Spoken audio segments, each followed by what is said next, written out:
ಧರ್ಮಸ್ಥಳದಲ್ಲಿ ಒಂದು republic of Dharmasthala ಇದೆಯಾ?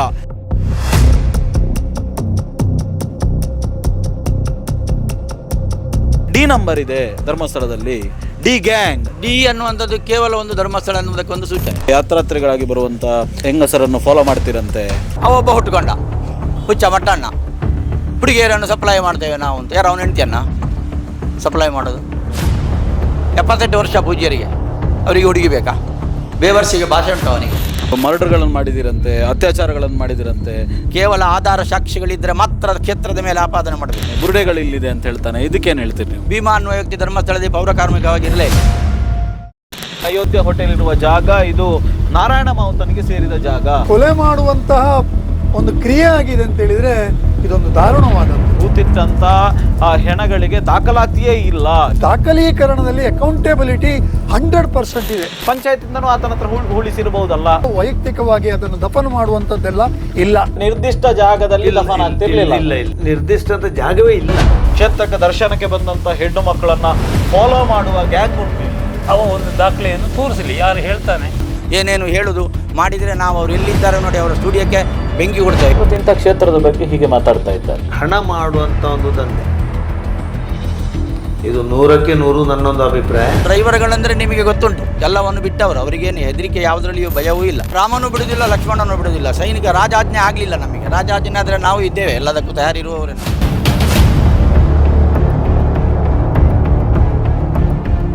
ವೀಕ್ಷಕರೇ ನಮಸ್ಕಾರ. ಇವತ್ತು ನಾವು ಶ್ರೀ ಕ್ಷೇತ್ರ ಧರ್ಮಸ್ಥಳದಲ್ಲಿದ್ದೇವೆ. ಶ್ರೀ ಕ್ಷೇತ್ರ ಧರ್ಮಸ್ಥಳದಲ್ಲಿ ಕಳೆದ ಒಂದು ತಿಂಗಳಿಂದ ಧರ್ಮಸ್ಥಳದ ಅನೇಕ ವಿಚಾರಗಳು ದೊಡ್ಡ ಮಟ್ಟಿನಲ್ಲಿ ಇವತ್ತು ಚರ್ಚೆ ಆಗ್ತಾ ಇದೆ.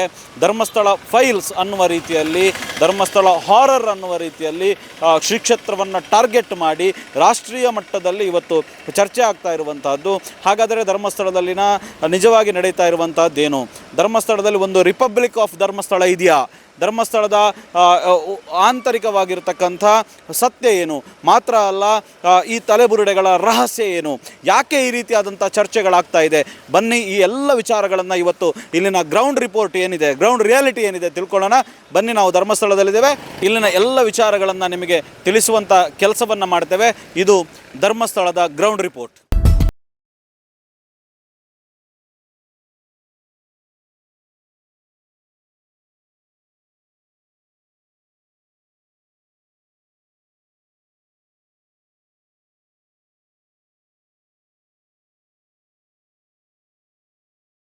ವೀಕ್ಷಕರೇ, ನಾವಿವಾಗ ಧರ್ಮಸ್ಥಳದಲ್ಲಿದ್ದೇವೆ. ಶ್ರೀ ಕ್ಷೇತ್ರ ಧರ್ಮಸ್ಥಳದ ಆಟೋ ಮತ್ತು ಟ್ಯಾಕ್ಸಿಯ ಪಾರ್ಕಿಂಗ್ ಲಾಟ್ನಲ್ಲಿದ್ದೇವೆ. ಇಲ್ಲಿ ನಾವು ಹಿಂದೆ ಕಾಣ್ಬೋದು, ಅನೇಕ ಆಟೋಗಳು, ಟ್ಯಾಕ್ಸಿಗಳೆಲ್ಲ ಪಾರ್ಕ್ ಆಗಿದೆ. ಇವತ್ತು ಅದರಿಂದ ಮೂಲಕ ತಮ್ಮ ಜೀವನವನ್ನು ಸಾಗಿಸುವಂಥ ಒಂದಷ್ಟು ಮಂದಿ ಕೂಡ ನಮ್ಮ ಜೊತೆಗಿದ್ದಾರೆ. ಸಹಜವಾಗಿ ಅನೇಕ ಆರೋಪಗಳು ಈ ಕ್ಷೇತ್ರವನ್ನು ಹೊಂದಿಕೊಂಡು ಈಗ ಬರ್ತಾ ಇರುವಂಥದ್ದು. ಬರುವಂಥ ಸಂದರ್ಭಗಳಲ್ಲಿ ಪ್ರಮುಖವಾಗಿ ಬರುವಂಥ ಒಂದು ಆರೋಪ ಏನು ಅಂತ ಕೇಳಿದರೆ, ಇಲ್ಲಿ ಡಿ ನಂಬರ್, ಡಿ ಗ್ಯಾಂಗ್, ಈ ಥರ ಎಲ್ಲ ಮಾತಾಡುವಂಥ ವಿಚಾರಗಳನ್ನು ನಾವು ಕೇಳ್ತಾ ಇದ್ದೇವೆ. ಏನಿದು ಡಿ ಗ್ಯಾಂಗ್, ಏನು ಡಿ ನಂಬರ್? ಬನ್ನಿ ಕೇಳೋಣ ಅವ್ರ ಹತ್ರನೇ. ಎಸ್ ಸರ್, ಇವಾಗ ಡಿ ನಂಬರ್ ಇದೆ ಧರ್ಮಸ್ಥಳದಲ್ಲಿ, ಡಿ ಗ್ಯಾಂಗ್ ಅನ್ನುವ ರೀತಿಯಲ್ಲಿ ಹೇಳ್ತಾ ಇದ್ದಾರೆ. ಹೌದಾ ಸರ್? ಏನದು ಡಿ ನಂಬರ್ ಅಂದರೆ? ಡಿ ಅನ್ನುವಂಥದ್ದು ಕೇವಲ ಒಂದು ಧರ್ಮಸ್ಥಳ ಅನ್ನುವುದಕ್ಕೆ ಒಂದು ಸೂಚನೆ. ಒಂದು ರಿಕ್ಷಾದನ್ನು ಯಾವ ಊರಿಂದ ಅವ ಬಂದಿದ್ದಾನೆ ಅನ್ನೋದನ್ನು ನಾವು ಗುರುತಿಸಬೇಕಲ್ಲ. ಇವಾಗ ಇಲ್ಲಿ ಸಾವಿರಾರು ಜನ ಬರ್ತಾರೆ. ಈ ಒಂದು ಸಿಸ್ಟಮ್ ಸ್ಟಾರ್ಟ್ ಆಗಿ 35 ವರ್ಷ ಆಯಿತು. 35 ವರ್ಷದ ಹಿಂದೆ ಕ್ಷೇತ್ರಕ್ಕೆ ಯಾವ ರಿಕ್ಷಾ ಬಂದರೂ ಅವರಷ್ಟಕ್ಕೆ ಅವರು ಬಾಡಿಗೆ ಮಾಡ್ಕೊಂಡು ಹೋಗ್ತಿದ್ದರು. ಆ ಸಂದರ್ಭದಲ್ಲಿ ಯಾತ್ರಿಕರಿಗೆ ತುಂಬ ತೊಂದರೆಗಳಾಗ್ತಿತ್ತು. ಅವರ ಲಗೇಜ್ ಮಿಸ್ ಆಗ್ಬೋದು. ಆವಾಗ ನನಗೆ ನೆನಪಿದ್ದಾಗೆ 5 ರೂಪಾಯಿ ಮಿನಿಮಮ್ ರಿಕ್ಷಾಕ್ಕೆ. ಆ ಸಂದರ್ಭ ಇದು. ಆಗಲೇ 10 ರೂಪಾಯಿ ವಸೂಲಿ ಮಾಡೋದು, ಒಂದು ಡೈರೆಕ್ಟ್ ಒಂದು ಥರ ರಾಬರಿ ಟೈಪ್, ಜಾಸ್ತಿ ತಗೊಳ್ಳೋದು ದುಡ್ಡು, ಇಂಥದ್ದೆಲ್ಲ ನಡೀತಾ ಇತ್ತು. ಇದನ್ನೆಲ್ಲ ಮನಗಂಡು ಪೂಜ್ಯರು ಏನು ಮಾಡಿದರು ಅಂದರೆ, ಅಣ್ಣ ತಮ್ಮ ಸೇರಿಕೊಂಡು, ನಮಗೊಂದು ಅವರ ಸಹೋದರ ಮತ್ತು ಅವ್ರು ಸೇರಿಕೊಂಡು ಏನಾದರೂ ಇದಕ್ಕೆ ಒಂದು ವ್ಯವಸ್ಥೆ ಮಾಡಬೇಕು. ನಾವು ನಮ್ಮ ಊರಿನವರು ಮಾತ್ರ ದುಡಿಯುವ, ಹೊರಗಿನವರು ಬಂದು ನಮ್ಮ ಕ್ಷೇತ್ರಕ್ಕೆ ಮುಂದೆಗೆ ಇದು ದೊಡ್ಡ ಅಪಾಯದ ಒಂದು ಸೂಚನೆ ನಮಗೆ. ಆದ್ದರಿಂದ ಸಿಕ್ಕಾಪಟ್ಟೆ ಬರ್ಬೋದು ರಿಕ್ಷಾಗಳೆಲ್ಲ. ನಾವು ಏನು ಮಾಡುವ ಇದಕ್ಕೆ ಅಂತ ಎಲ್ಲ ಒಂದು ಆಗಿ ಇರುವಂಥ ಹಿರಿಯರೆಲ್ಲ ಸೇರಿಕೊಂಡು ಈ ಒಂದು ಸಿಸ್ಟಮ್ ಅಂತಂದರು. ಅಂದರೆ ಒಂದು ರಿಕ್ಷಾವನ್ನು ನಾವು ಗುರುತಿಸಬೇಕಲ್ಲ ಯಾವಂತ. ಕೆ ಎ ಇರ್ತದೆ, 70 70 ಏನೊಂದು ಮತ್ತೊಂದೇ, ಅವನು ಕ್ಷೇತ್ರದವನಂತ ಗೊತ್ತಾಗಬೇಕಲ್ಲ. ಆ ಉದ್ದೇಶದಿಂದ ಡಿ ಅನ್ನುವಂಥ, ಡಿ ಅಂದರೆ ಬೇರೆ ಏನಿಲ್ಲ, ಧರ್ಮಸ್ಥಳ ಅಂತ. ಅದಕ್ಕೆ ಬೇಕಾಗಿ ಧರ್ಮಸ್ಥಳ ಡಿ ಅಂತ ಮಾಡಿ ಅದಕ್ಕೊಂದು ನಂಬರ್ ಕೊಟ್ಟರು. 1 2 3 ಹೀಗೆ ಸರ್ವಿಸ್ ಆಗ್ತಾ ಹೋದಾಗೆ ಯಾರು ಎಕ್ಸ್ಪೀರಿಯನ್ಸ್ ಆಗ್ತದೆ ಅವನಿಗೊಂದು ಸ್ವತಂತ್ರ ಜೀವನ ಬೇಕಲ್ಲ. ಡ್ರೈವರ್ ಆಗಿದ್ದವ ಓನರ್ ಆಗುವ ಒಂದು ಅವಕಾಶ. ವರ್ಷಕ್ಕೆ 1 2 ಅಥವಾ 3 ಇಲ್ಲಿ ಸ್ಥಳಾವಕಾಶ ಇದ್ದಾಗ ಅತಿ ಹೆಚ್ಚಿನ ಸ್ಥಳಾವಕಾಶ ರಿಕ್ಷಾಗಳಿಗೆ ಇಲ್ಲಿ ಕೊಟ್ಟರೆ ಇಲ್ಲ, ಜಾಗ ಇಲ್ಲ, ಇಲ್ಲ ನಿಲ್ಲಿಸಬೇಕಲ್ಲ. ಬಂದ ಯಾತ್ರಿಕರಿಗೂ ಗಾಡಿ ನಿಲ್ಲಲಿಕ್ಕೆ ಜಾಗ ಆಗಬೇಕು, ನಮಗೂ ಪಾರ್ಕಿಂಗಿಗೆ ಜಾಗ ಆಗಬೇಕು. ಆ ಉದ್ದೇಶದಿಂದ ಒಂದು ಸ್ಥಿಮಿತ ಮಾಡುವ ಅದನ್ನು ಅನ್ನುವ ಉದ್ದೇಶದಿಂದ ಈ ರೀತಿ ಮಾಡಿ ಡಿ ಅನ್ನುವ ಒಂದು ಅಲ್ಲಿ ಧರ್ಮಸ್ಥಳ ಅಂತ ಅದನ್ನು ಸೂಚಿಸಿ ಅದಕ್ಕೆ ನಂಬರ್ ಕೊಡ್ತಾ ಹೋದರು. ಬೆಳೀತಾ ಬೆಳೀತಾ ಇವತ್ತಿಗೆ 50 ಇದ್ದ ರಿಕ್ಷಾ ಇವತ್ತಿಗೆ 133 ರಿಕ್ಷಾ ಇದೆ. 133 ರಿಕ್ಷಾದಲ್ಲಿ ಓನರ್ ದುಡಿಯೋರು ಇದ್ದಾರೆ. ಈಗ ನಾನು ಬೆಳಿಗ್ಗೆ 2:30ಗೆ ಬರ್ತೇನೆ, ಮುಂಜಾನೆ 2:30ಯಿಂದ 6:30 ಗಂಟೆವರೆಗೆ ಬಾಡಿಗೆ ಮಾಡ್ತೇನೆ. ಸುಮ್ಮನೆ ಮತ್ತೆ ಹೋಗಿ ಮನೆಯಲ್ಲಿ ನಿಲ್ಲಿಸೋದು ರಿಕ್ಷಾ. ಯಾಕೆ ನಿಲ್ಲೋದು? ಒಂದು ಡ್ರೈವರ್ನ ಜೀವನ ಹೋಗ್ತದೆ, ಅವನಿಗೆ ಕೊಡ್ತೇನೆ, ಅವನೊಂದು ಸಾಯಂಕಾಲ 7 ಗಂಟೆವರೆಗೆ ಬಾಡಿಗೆ ಮಾಡ್ತಾನೆ. ಹೀಗೆ ನಾವು ಓನರ್ ಪ್ಲಸ್ ಡ್ರೈವರ್ಗಳು ಬಾಡಿಗೆ ಮಾಡಿಕೊಂಡು ಈ ಒಂದು ಶ್ರೀ ಕ್ಷೇತ್ರ ಧರ್ಮಸ್ಥಳ ಸ್ವಯಂ ಸೇವಾ ತಂಡ ವಾಹನ ಸಮಿತಿ ಅಂತ ನಾವೊಂದು, ಬಟ್ ರಿಜಿಸ್ಟ್ರೇಷನ್ ಇಲ್ಲ, ನಮ್ಮ ರಿಜಿಸ್ಟ್ರೇಷನ್ ಧರ್ಮಸ್ಥಳವೇ. ನಾವೊಂದು ಯೂನಿಯನ್ನು ಸಂಘಟನೆ ಅಂಥದ್ದೆಲ್ಲ ಏನೂ ಮಾಡಲಿಲ್ಲ. ಇದಕ್ಕೆ ನಮಗೆ ಮಾರ್ಗದರ್ಶಕರು ಪೂಜ್ಯ ವೀರೇಂದ್ರ ಹೆಗ್ಗಡೆಯವರು ಮತ್ತು ಅವರ ಸಹೋದರ. ನಮಗೆ ಏನೇ ಸಮಸ್ಯೆಗಳಿದ್ದರೂ ನಾವು ಅವರ ಹತ್ರ ಹೋಗಿ ಹೇಳ್ತೇವೆ, ಈಗ ಆಗಿದೆ, ಈಗ ಇಷ್ಟಕ್ಕೆ ಇಷ್ಟು ರೇಟ್ ಇದೆ, ಈಗ ಇಷ್ಟಕ್ಕೆ ಇಷ್ಟು ರೇಟ್ ಇದೆ, ನಮಗೊಂದು ಸ್ವಲ್ಪ ರೇಟ್ ಜಾಸ್ತಿ ಮಾಡಲಿಕ್ಕೆ ಅವಕಾಶ ಕೊಡಬೇಕು ಅನ್ನೋ ಒಂದು ಮನವಿಯನ್ನು ಕೊಡ್ತೇವೆ. ಅವರಾಗ ಅದಕ್ಕೆ ಅದನ್ನೆಲ್ಲ ಒಂದು ಇದು ಮಾಡಿ ನೋಡಿ ಚರ್ಚೆ ಮಾಡಿ ನೋಡಿ ಈ ಥರ ಇದೆ.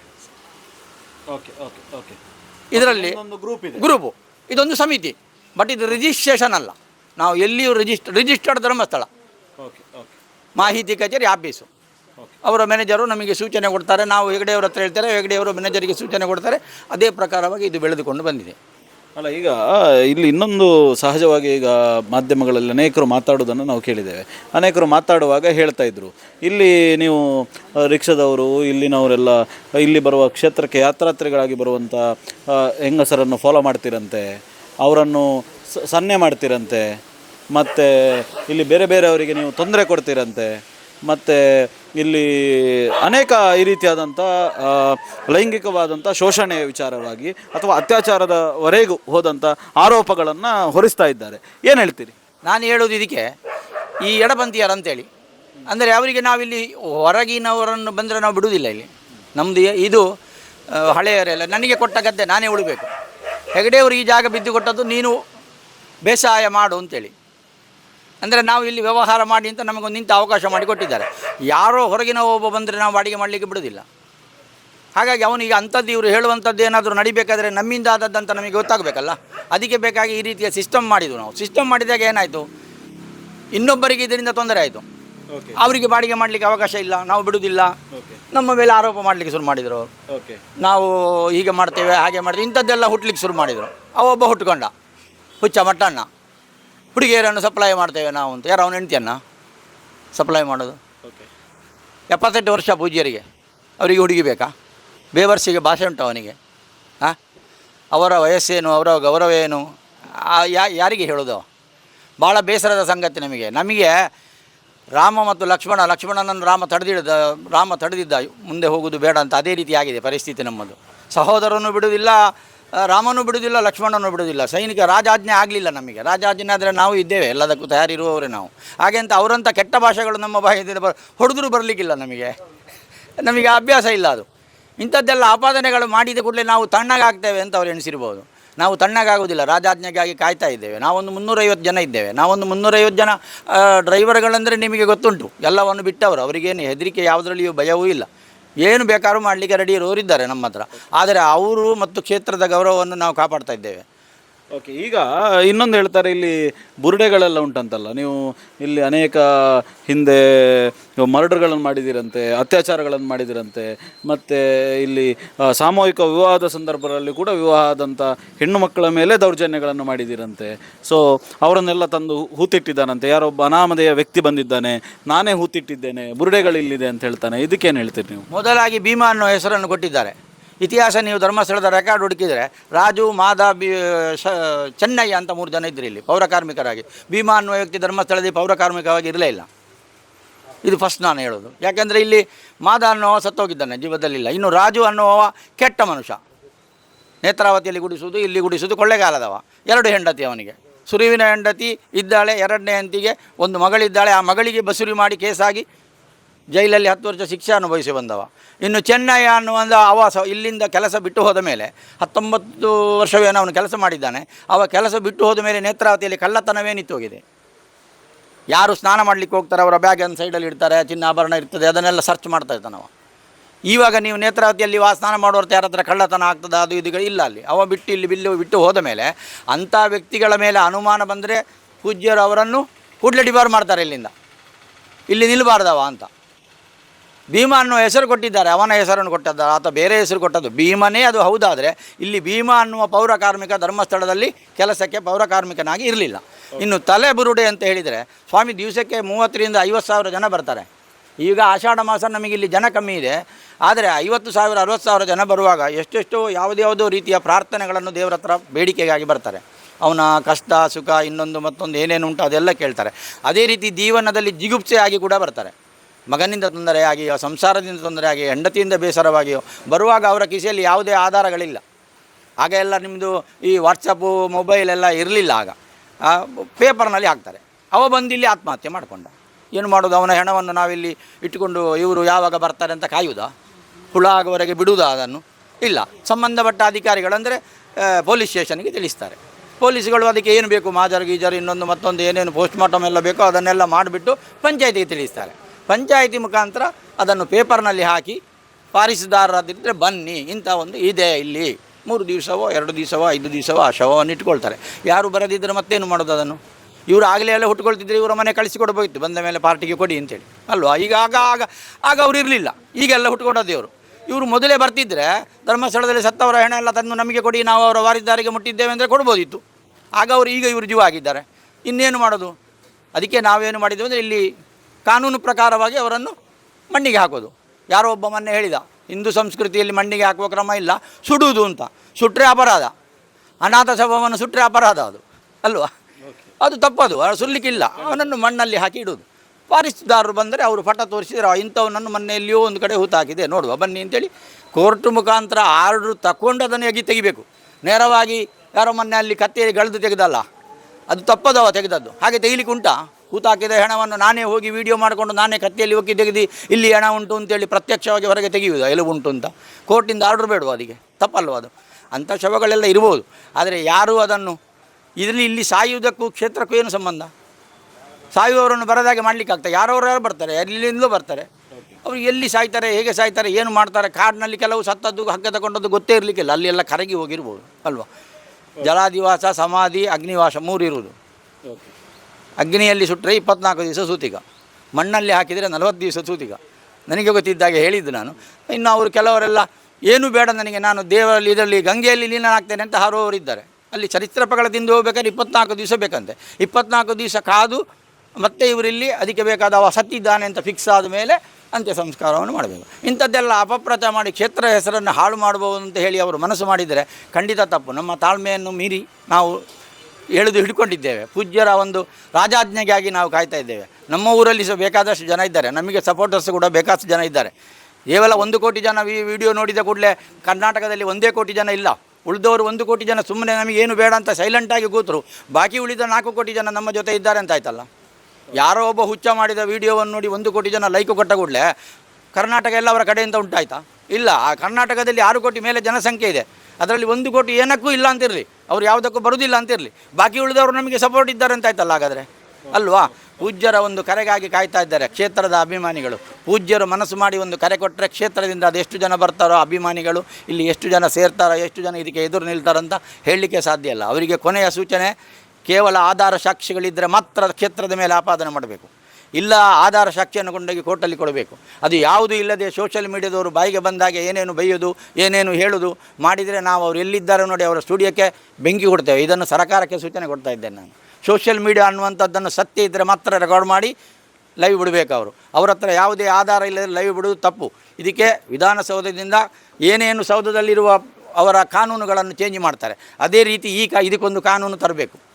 ಇಂಥದ್ದೆಲ್ಲ ಮಾಡಿ ಈಗ ಧರ್ಮಸ್ಥಳ ಆಯಿತು, ನಾಳೆ ಉಡುಪಿ ಆಯಿತು, ನೆಕ್ಸ್ಟು ಇದು ಶೃಂಗೇರಿ ಆಯಿತು. ಇವರಿಗೆ ಇದೇ ಕೆಲಸವ? ಕ್ಷೇತ್ರವನ್ನು ಹಾಳು ಮಾಡೋದೇ ಕೆಲಸವ? ಲಕ್ಷಾಂತರ ಜನ ಇಲ್ಲಿ ಬರೋದು ಯಾಕೆ ಹಾಗಾದರೆ? ಇವರು ಇಷ್ಟೆಲ್ಲ ಅಪಪ್ರಚಾರ ಮಾಡಿದಾರಲ್ಲ, ಇವತ್ತಿನವರೆಗೆ ಇಲ್ಲಿ ಬರುವ ಜನ ಕಮ್ಮಿ ಆಯಿತಾ? ಇಲ್ಲಲ್ಲ, ಏನೂ ಕಮ್ಮಿ ಆಗಲಿ. ಹಾಗಾದರೆ ಕ್ಷೇತ್ರಾಭಿಮಾನಿಗಳು ಎಷ್ಟಿದ್ದಾರೆ? ಯಾಕೆ ವೀರೇಂದ್ರ ಹೆಗಡೆಯವರು ಮಾತಾಡ್ತಿಲ್ಲ ಅಂತ ಕೆಲವರು ನಮಗೆ ಫೋನ್ ಮಾಡಿ ಕೇಳ್ತಾರೆ. ನಮಗೆ ಒಂದು ಸಂಬಂಧಿಕರೊಬ್ಬರು ಮಹಾರಾಷ್ಟ್ರದಲ್ಲಿದ್ದಾರೆ, ಅವರು ಫೋನ್ ಮಾಡಿ ಕೇಳ್ತಾರೆ, ಇಷ್ಟೆಲ್ಲ ನಾವು ಬರ್ತೇವೆ ಹೋಗ್ತೇವೆ ವರ್ಷ ದೇವರ ದರ್ಶನ ಮಾಡ್ತೇವೆ, ನೀವೆಲ್ಲ ಏನು ಮಾಡ್ತಾಯಿದ್ದೀರಿ? ನಮಗೆ ಇಲ್ಲಿ ರಕ್ತ ಕುದೀತಾ ಇದೆ ಅಂತ ಹೇಳ್ತಾರೆ. ಹಾಗಾದರೆ ಎಷ್ಟು ಜನ ಇದ್ದಾರೆ ಕರ್ನಾಟಕದಲ್ಲ, ದೇಶದಾದ್ಯಂತ ಕ್ಷೇತ್ರಾಭಿಮಾನಿಗಳಿದ್ದಾರೆ, ಬಂದೇ ಬರ್ತಾರೆ. ಅವರೊಂದು ಕರೆಗಾಗಿ ಕಾಯ್ತಾ ಇದ್ದಾರೆ. ಎಚ್ಚರಿಕೆ ನಾವು ಕೊಡ್ತಾ ಇರೋದು ಸಿದ್ದರಾಮಯ್ಯನವರಿಗೆ, ಸರ್ಕಾರಕ್ಕೋ ಇದಕ್ಕೊಂದು ಸೂಕ್ತವಾದ ಕಾನೂನು ತಂದು ಇಂಥ ಆಪಾದನೆಗಳನ್ನು ಅವನ ಹತ್ರ ಇರುವ ಸಾಕ್ಷಿಗಳಿದ್ದರೆ ಅದನ್ನು ನೇರವಾಗಿ ದೇಶ ಮಾಡಿದ ಕಾನೂನನ್ನು ನಂಬಿಕೊಂಡು ಸುಪ್ರೀಂ ಕೋರ್ಟ, ಇನ್ನೊಂದು ಕೋರ್ಟ, ಮತ್ತೊಂದು ಕೋರ್ಟ, ಏನು ಕೋರ್ಟ್ಗಳುಂಟು ಅದಕ್ಕೆ ಕೊಟ್ಟು ಅವರಲ್ಲಿರುವ ಇದನ್ನು ಸಾಬೀತು ಮಾಡಿ, ಇಲ್ಲ ಅವನಿಗೆ 10 ವರ್ಷ ಜೈಲು ಹಾಕಬೇಕು, 50 ಲಕ್ಷ ಮಾನನಷ್ಟ ಮೊಕದ್ದಮೆ ಹಾಕುವ. ಸಣ್ಣ ಮಟ್ಟಿದ್ದಾದರೆ ಮಾಡಿಬಿಡ್ತಾರೆ ಅವರು. ಸೋಷಿಯಲ್ ಮೀಡಿಯಾದಲ್ಲಿ ಲೈಕ್ ಮಾಡಿ ದುಡ್ಡು ಬಂದಿರ್ತದೆ ಅವರಿಗೆ ಅಲ್ವಾ. ಹಾಗಿರುವಾಗ ಇದನ್ನು ನಿಲ್ಲಿಸುವಂಥ ವ್ಯವಸ್ಥೆ ಸರ್ಕಾರ ಮಾಡಬೇಕು ಅಂತ ನಾನು ಸರ್ಕಾರಕ್ಕೆ ಮನವಿ ಮಾಡ್ತೇನೆ. ಎಸ್, ಧನ್ಯವಾದಗಳು ಸರ್. ಎಸ್, ಇದಿಷ್ಟು ಇಲ್ಲಿನ ಸ್ಥಳೀಯರು ಹೇಳ್ತಾ ಇರುವಂಥದ್ದು. ಇಲ್ಲಿ ಒಟ್ಟಾರೆಯಾಗಿ ಈ ಕ್ಷೇತ್ರದ ಪಾವಿತ್ರ್ಯತೆಗೆ ಧಕ್ಕೆ ತರುವಂಥ ಕೆಲಸ ಮಾತ್ರವಲ್ಲ, ಇಲ್ಲಿ ಏನಾದರೂ ಅಂಥದ್ದು ಕೃತ್ಯಗಳು ನಡೆದಿದೆ ಅಂತಾದರೆ ಅದಕ್ಕೆ ಸೂಕ್ತ ಸಾಕ್ಷಿಗಳನ್ನು ನ್ಯಾಯಾಲಯದ ಮುಂದೆ ಅಥವಾ ಕಾನೂನು ಪ್ರಕ್ರಿಯೆಯಲ್ಲಿ ಕೊಡಿ, ಸುಮ್ಮನೆ ಇಲ್ಲ ಸಲ್ಲದ ಆರೋಪಗಳನ್ನು ಸೋಷಿಯಲ್ ಮೀಡಿಯಾದಲ್ಲಿ ಹಾಕೋದನ್ನು ನಿಲ್ಲಿಸಿ ಅನ್ನುವಂಥ ಆಗ್ರಹವನ್ನು ಇಲ್ಲಿನ ಸ್ಥಳೀಯರು ಮತ್ತು ಧರ್ಮಸ್ಥಳದ ನಿವಾಸಿಗಳು ಮಾಡ್ತಾ ಇರುವಂಥದ್ದು.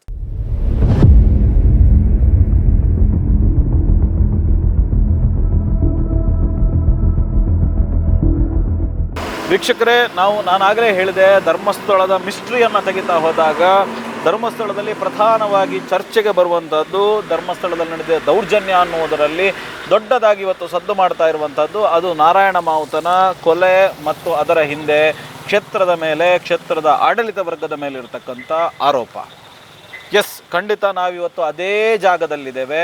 ನಮ್ಮ ಹಿಂದೆ ಕಾಣ್ತಾ ಇರುವಂಥದ್ದು ಅಯೋಧ್ಯ ಎನ್ನುವಂಥ ಹೋಟೆಲ್. ಈ ಹೋಟೆಲನ್ನು ನಾರಾಯಣ ಮಾವುತನ ಸಮಾಧಿಯ ಮೇಲೆ ಕಟ್ಟಲಾಗಿದೆ. ನಾರಾಯಣ ಮಾವುತನನ್ನ ಮನೆಯಾಗಿತ್ತು ಈ ಜಾಗ. ಆ ಜಾಗದಲ್ಲಿ ಈ ಜಾಗವನ್ನು ವಶಪಡಿಸಿಕೊಳ್ಳಲಿಕ್ಕೆ ಕ್ಷೇತ್ರ ಅವನನ್ನು ಕೊಲೆ ಮಾಡಿದೆ ಅನ್ನುವ ರೀತಿಯ ಆರೋಪಗಳು ಕೇಳಿ ಬರ್ತವೆ. ಅದಾದ ನಂತರ ಅನೇಕ ರೀತಿಯಾದಂಥ ಆರೋಪಗಳು ಶ್ರೀ ಕ್ಷೇತ್ರದ ಮೇಲೆ ಮತ್ತು ಶ್ರೀ ಕ್ಷೇತ್ರದ ಆಡಳಿತ ವರ್ಗದ ಮೇಲೆ ಈ ಮಾವುತನ ಮಿಸ್ಟ್ರಿಯ ಹಿಂದೆ ಇರುವಂಥದ್ದು. ಎಸ್, ಇದರ ರಹಸ್ಯವನ್ನು ಭೇದಿಸ್ತಾ ಏನಿದರ ಅಸಲಿಯತ್ತು ಅನ್ನೋದನ್ನು ತಿಳ್ಕೊಳ್ಳಿಕ್ಕೋಸ್ಕರ ನಾವು ಇವತ್ತು ಆ ಜಾಗಕ್ಕೆ ಬಂದಿದ್ದೇವೆ. ಎಸ್, ಆ ಜಾಗದಲ್ಲಿ ಈಗ ನಾವು ಮಾತಾಡ್ತಾ ಇಲ್ಲಿನ ಗ್ರಾಮ ಪಂಚಾಯತಿನ ಉಪಾಧ್ಯಕ್ಷರನ್ನು ನಾವು ಮಾತನಾಡಿಸುವವರಿದ್ದೇವೆ. ನಮ್ಮ ಜೊತೆಗಿದ್ದಾರೆ ಶ್ರೀನಿವಾಸ ರಾವ್ ಅವರು, ಧರ್ಮಸ್ಥಳದ ಗ್ರಾಮ ಪಂಚಾಯತಿನ ಉಪಾಧ್ಯಕ್ಷರು, ಮತ್ತು ನಾರಾಯಣ ಮಾವುತನ ಏನಿವರು ಹೇಳ್ತಾ ಇದ್ದಾರೆ ಆ ಕಾಲಘಟ್ಟದಲ್ಲಿ ಇಲ್ಲಿದ್ದವರು ಅವರು, ಅವರನ್ನು ಮಾತಾಡಿಸೋಣ. ಎಸ್, ಶ್ರೀನಿವಾಸ ರಾವ್ ಅವರೇ, ಇಲ್ಲಿ ನಡೆದ ಘಟನೆ ಏನು? ಈ ಜಾಗ ಪರ್ಟಿಕ್ಯುಲರ್ ಆಗಿ ಅಯೋಧ್ಯೆ ಹೋಟೆಲ್ ಇರುವ ಜಾಗ ಇದು ನಾರಾಯಣ ಮಾವುತನಿಗೆ ಸೇರಿದ ಜಾಗ. ಆ ಜಾಗವನ್ನು ಶ್ರೀ ಕ್ಷೇತ್ರ ಕಬ್ಜಾ ಮಾಡಲಿಕ್ಕೋಸ್ಕರ ಆತನನ್ನು ಕೊಲೆ ಮಾಡಿದೆ ಅನ್ನುವಂಥ ಆರೋಪ ಇಲ್ಲಿನ ಪೂಜ್ಯರ ಬಗ್ಗೆ ಇರುವಂಥದ್ದು ಮಾತ್ರ ಅಲ್ಲ, ಇಲ್ಲಿನ ಆಡಳಿತ ವರ್ಗದ ಬಗ್ಗೆ ಇರುವಂಥದ್ದು. ಶ್ರೀ ಕ್ಷೇತ್ರ ಧರ್ಮಸ್ಥಳದ ಈ ಒಂದು ಪುಣ್ಯಭೂಮಿಯಲ್ಲಿ ನಾವಿದ್ದೇವೆ. ನಾರಾಯಣ ಅಂತ ಹೇಳುವಂಥ ಆನೆ ಮಾವುತರನ್ನು ನಾವು ಸಣ್ಣದಾಗಿನಿಂದ, ಯಾಕಂತ ಹೇಳಿದ್ರೆ ನಾನು ಕೂಡ ಈ ಕ್ಷೇತ್ರದಲ್ಲಿ ಹುಟ್ಟಿ ಬೆಳೆದು ದೊಡ್ಡವನಾದವನು. ಗಂಗೆ ಆನೆ ಅಂತ ಹೇಳುವಂಥದ್ದು ಇತ್ತು. ಆ ಆನೆಯ ಮಾವುತನಾಗಿ ಬಹಳ ಸಾತ್ವಿಕನಾಗಿ ಆ ಗಂಗೆ ಆನೆಯನ್ನು ಪಳಗಿಸುವಲ್ಲಿ ಪರಿಣಿತರಾಗಿ ಕಾಯಕವನ್ನು ಮಾಡಿಕೊಂಡಿದ್ದವರು ನಾರಾಯಣ ಆನೆ ಮಾವುತ. ಸಾತ್ವಿಕ ವ್ಯಕ್ತಿ, ಬಹಳ ಸೈಲೆಂಟು, ಯಾರ ಹತ್ರ ಮಾತಾಡ್ತಿರ್ಲಿಲ್ಲ, ಒಳ್ಳೆಯ ಜನ. ಅವರು ತಮ್ಮ ಬೇರೆ ಬೇರೆ ಕಾರಣಗಳಿಂದ ಕೆಲಸವನ್ನು ಬಿಟ್ಟಾಗ ಹೀಗೆ ಊರಿನಲ್ಲಿ ಸುತ್ತಾಡಿಕೊಂಡು ಬರ್ತಾಯಿದ್ರು. ಪ್ರತಿ ಪ್ರಾಮಾಣಿಕವಾಗಿ ಯಾರ ಹತ್ರ ಆದರೂ ಸಹಾಯವನ್ನು ಕೇಳ್ತಾಯಿದ್ರು. ಆ ಕೇಳುವ ಧ್ವನಿಯಲ್ಲಿಯೂ ಕೂಡ ಆ ಸರಳತೆ ಇತ್ತು, ಒಳ್ಳೆಯ ವ್ಯಕ್ತಿ. ಇವರು ಶ್ರೀ ಕ್ಷೇತ್ರದಿಂದ ಪೂಜ್ಯ ಕಾವಂದರು ಅವರಿಗೆ ನಿರಂತರವಾಗಿ ಅವರಿಗೆ ಆರ್ಥಿಕ ಸಹಾಯ, ಬೇರೆ ಬೇರೆ ಸಹಾಯವನ್ನು ಕೊಡ್ತಾ ಇದ್ರು. ಅವರು ಸರಳ ಜೀವನವನ್ನು ಈ ಮನೆಯಲ್ಲಿ ನಡೆಸ್ಕೊಂಡು ಬರ್ತಾ ಇದ್ರು. ಅಲ್ಲ, ಈ ಮನೆ ಅವರದ್ದೇ. ಈ ಮನೆ ಅಂತ ಹೇಳಿದರೆ ಇಲ್ಲಿ ಕ್ಷೇತ್ರದಲ್ಲಿ ಎಲ್ಲ ಕಡೆ, ಯಾಕಂದರೆ ಉದಾಹರಣೆಗೆ ನಾನು ಕೂಡ ಈ ಕ್ಷೇತ್ರದ ವ್ಯಾಪ್ತಿಯ ಒಂದು ಮನೆಯಲ್ಲಿದ್ದವನು. ಆದರೆ ಕ್ಷೇತ್ರದ ವ್ಯಾಪ್ತಿಯ ಮನೆಯಲ್ಲಿದ್ದರೂ ಕೂಡ ಜಾಗ ಕ್ಷೇತ್ರಕ್ಕೆ ಸೇರುವಂಥದ್ದು. ನಮಗೆ ಉಳಿದುಕೊಳ್ಳಲಿಕ್ಕೆ ಇರುವಂಥ ವ್ಯವಸ್ಥೆಗೆ ಯಾವುದೇ ತೊಂದರೆಗಳನ್ನು ಮಾಡ್ತಾ ಇರಲಿಲ್ಲ. ನಿರಂತರವಾಗಿ ನಾವು ಇದ್ದೆವು. ಮತ್ತು ನಾವು ಬೇರೆ ಕಡೆಗೆ ನಮ್ಮ ಖಾಸಗಿಯಾಗಿ ಮನೆ ಕಟ್ಟಿಕೊಂಡಾಗ ಕ್ಷೇತ್ರಕ್ಕೆ ಆ ಭೂಮಿಯನ್ನು ಬಿಟ್ಟುಕೊಂಡು. ಆದ್ರೆ ನಾರಾಯಣ ಮಾವುತನ ವಿಚಾರಕ್ಕೆ ಬಂದಾಗ ದಾಖಲಾತಿಗಳು ಆತನ ಪರವಾಗಿದೆ ಅಂತ ಹೇಳ್ತಾರೆ. ಖಂಡಿತವಾಗಿ ಇಲ್ಲ ಅಂತ ಆರೋಪಗಳು ಇದೆ. ಇಲ್ಲ, ಯಾಕಂದರೆ ನಾರಾಯಣ ಮಾವುತ ಅವರು ಕೂಡ ಕ್ಷೇತ್ರದ ಈ ಭೂಮಿಯಲ್ಲಿ ಒಂದು ಮನೆಯಲ್ಲಿ ಇದ್ದರು. ಆ ಮನೆಯನ್ನು ಹೇಗೆ ಯಾರು ಮಾಡಿದರು ಅಂತ ಹೇಳುವಂಥದ್ದು ನನಗೆ ಅರಿವಿಲ್ಲ. ಆದರೆ ಈ ಮನೆಯಲ್ಲಿ ವಾಸ್ತವ್ಯ ಇದ್ದು ಅವರು ಇಲ್ಲಿ ಜೀವನವನ್ನು ನಡೆಸ್ತಾ ಇದ್ರು. ಭಾಳ ಒಳ್ಳೆಯ ವ್ಯಕ್ತಿ. ಆದರೆ ಆ ಮುಗ್ಧ ಜೀವಿಗಳನ್ನು ಕೊಲೆ ಮಾಡುವಂತಹ ಒಂದು ಕ್ರಿಯೆ ಆಗಿದೆ ಅಂತೇಳಿದರೆ ಇದೊಂದು ದಾರುಣವಾದಂಥದ್ದು. ಇದನ್ನು ಶ್ರೀ ಕ್ಷೇತ್ರಕ್ಕೆ ಅಂಟಿಸುವುದರಲ್ಲಿ ಯಾವುದೇ ಹುರುಳಿಲ್ಲ.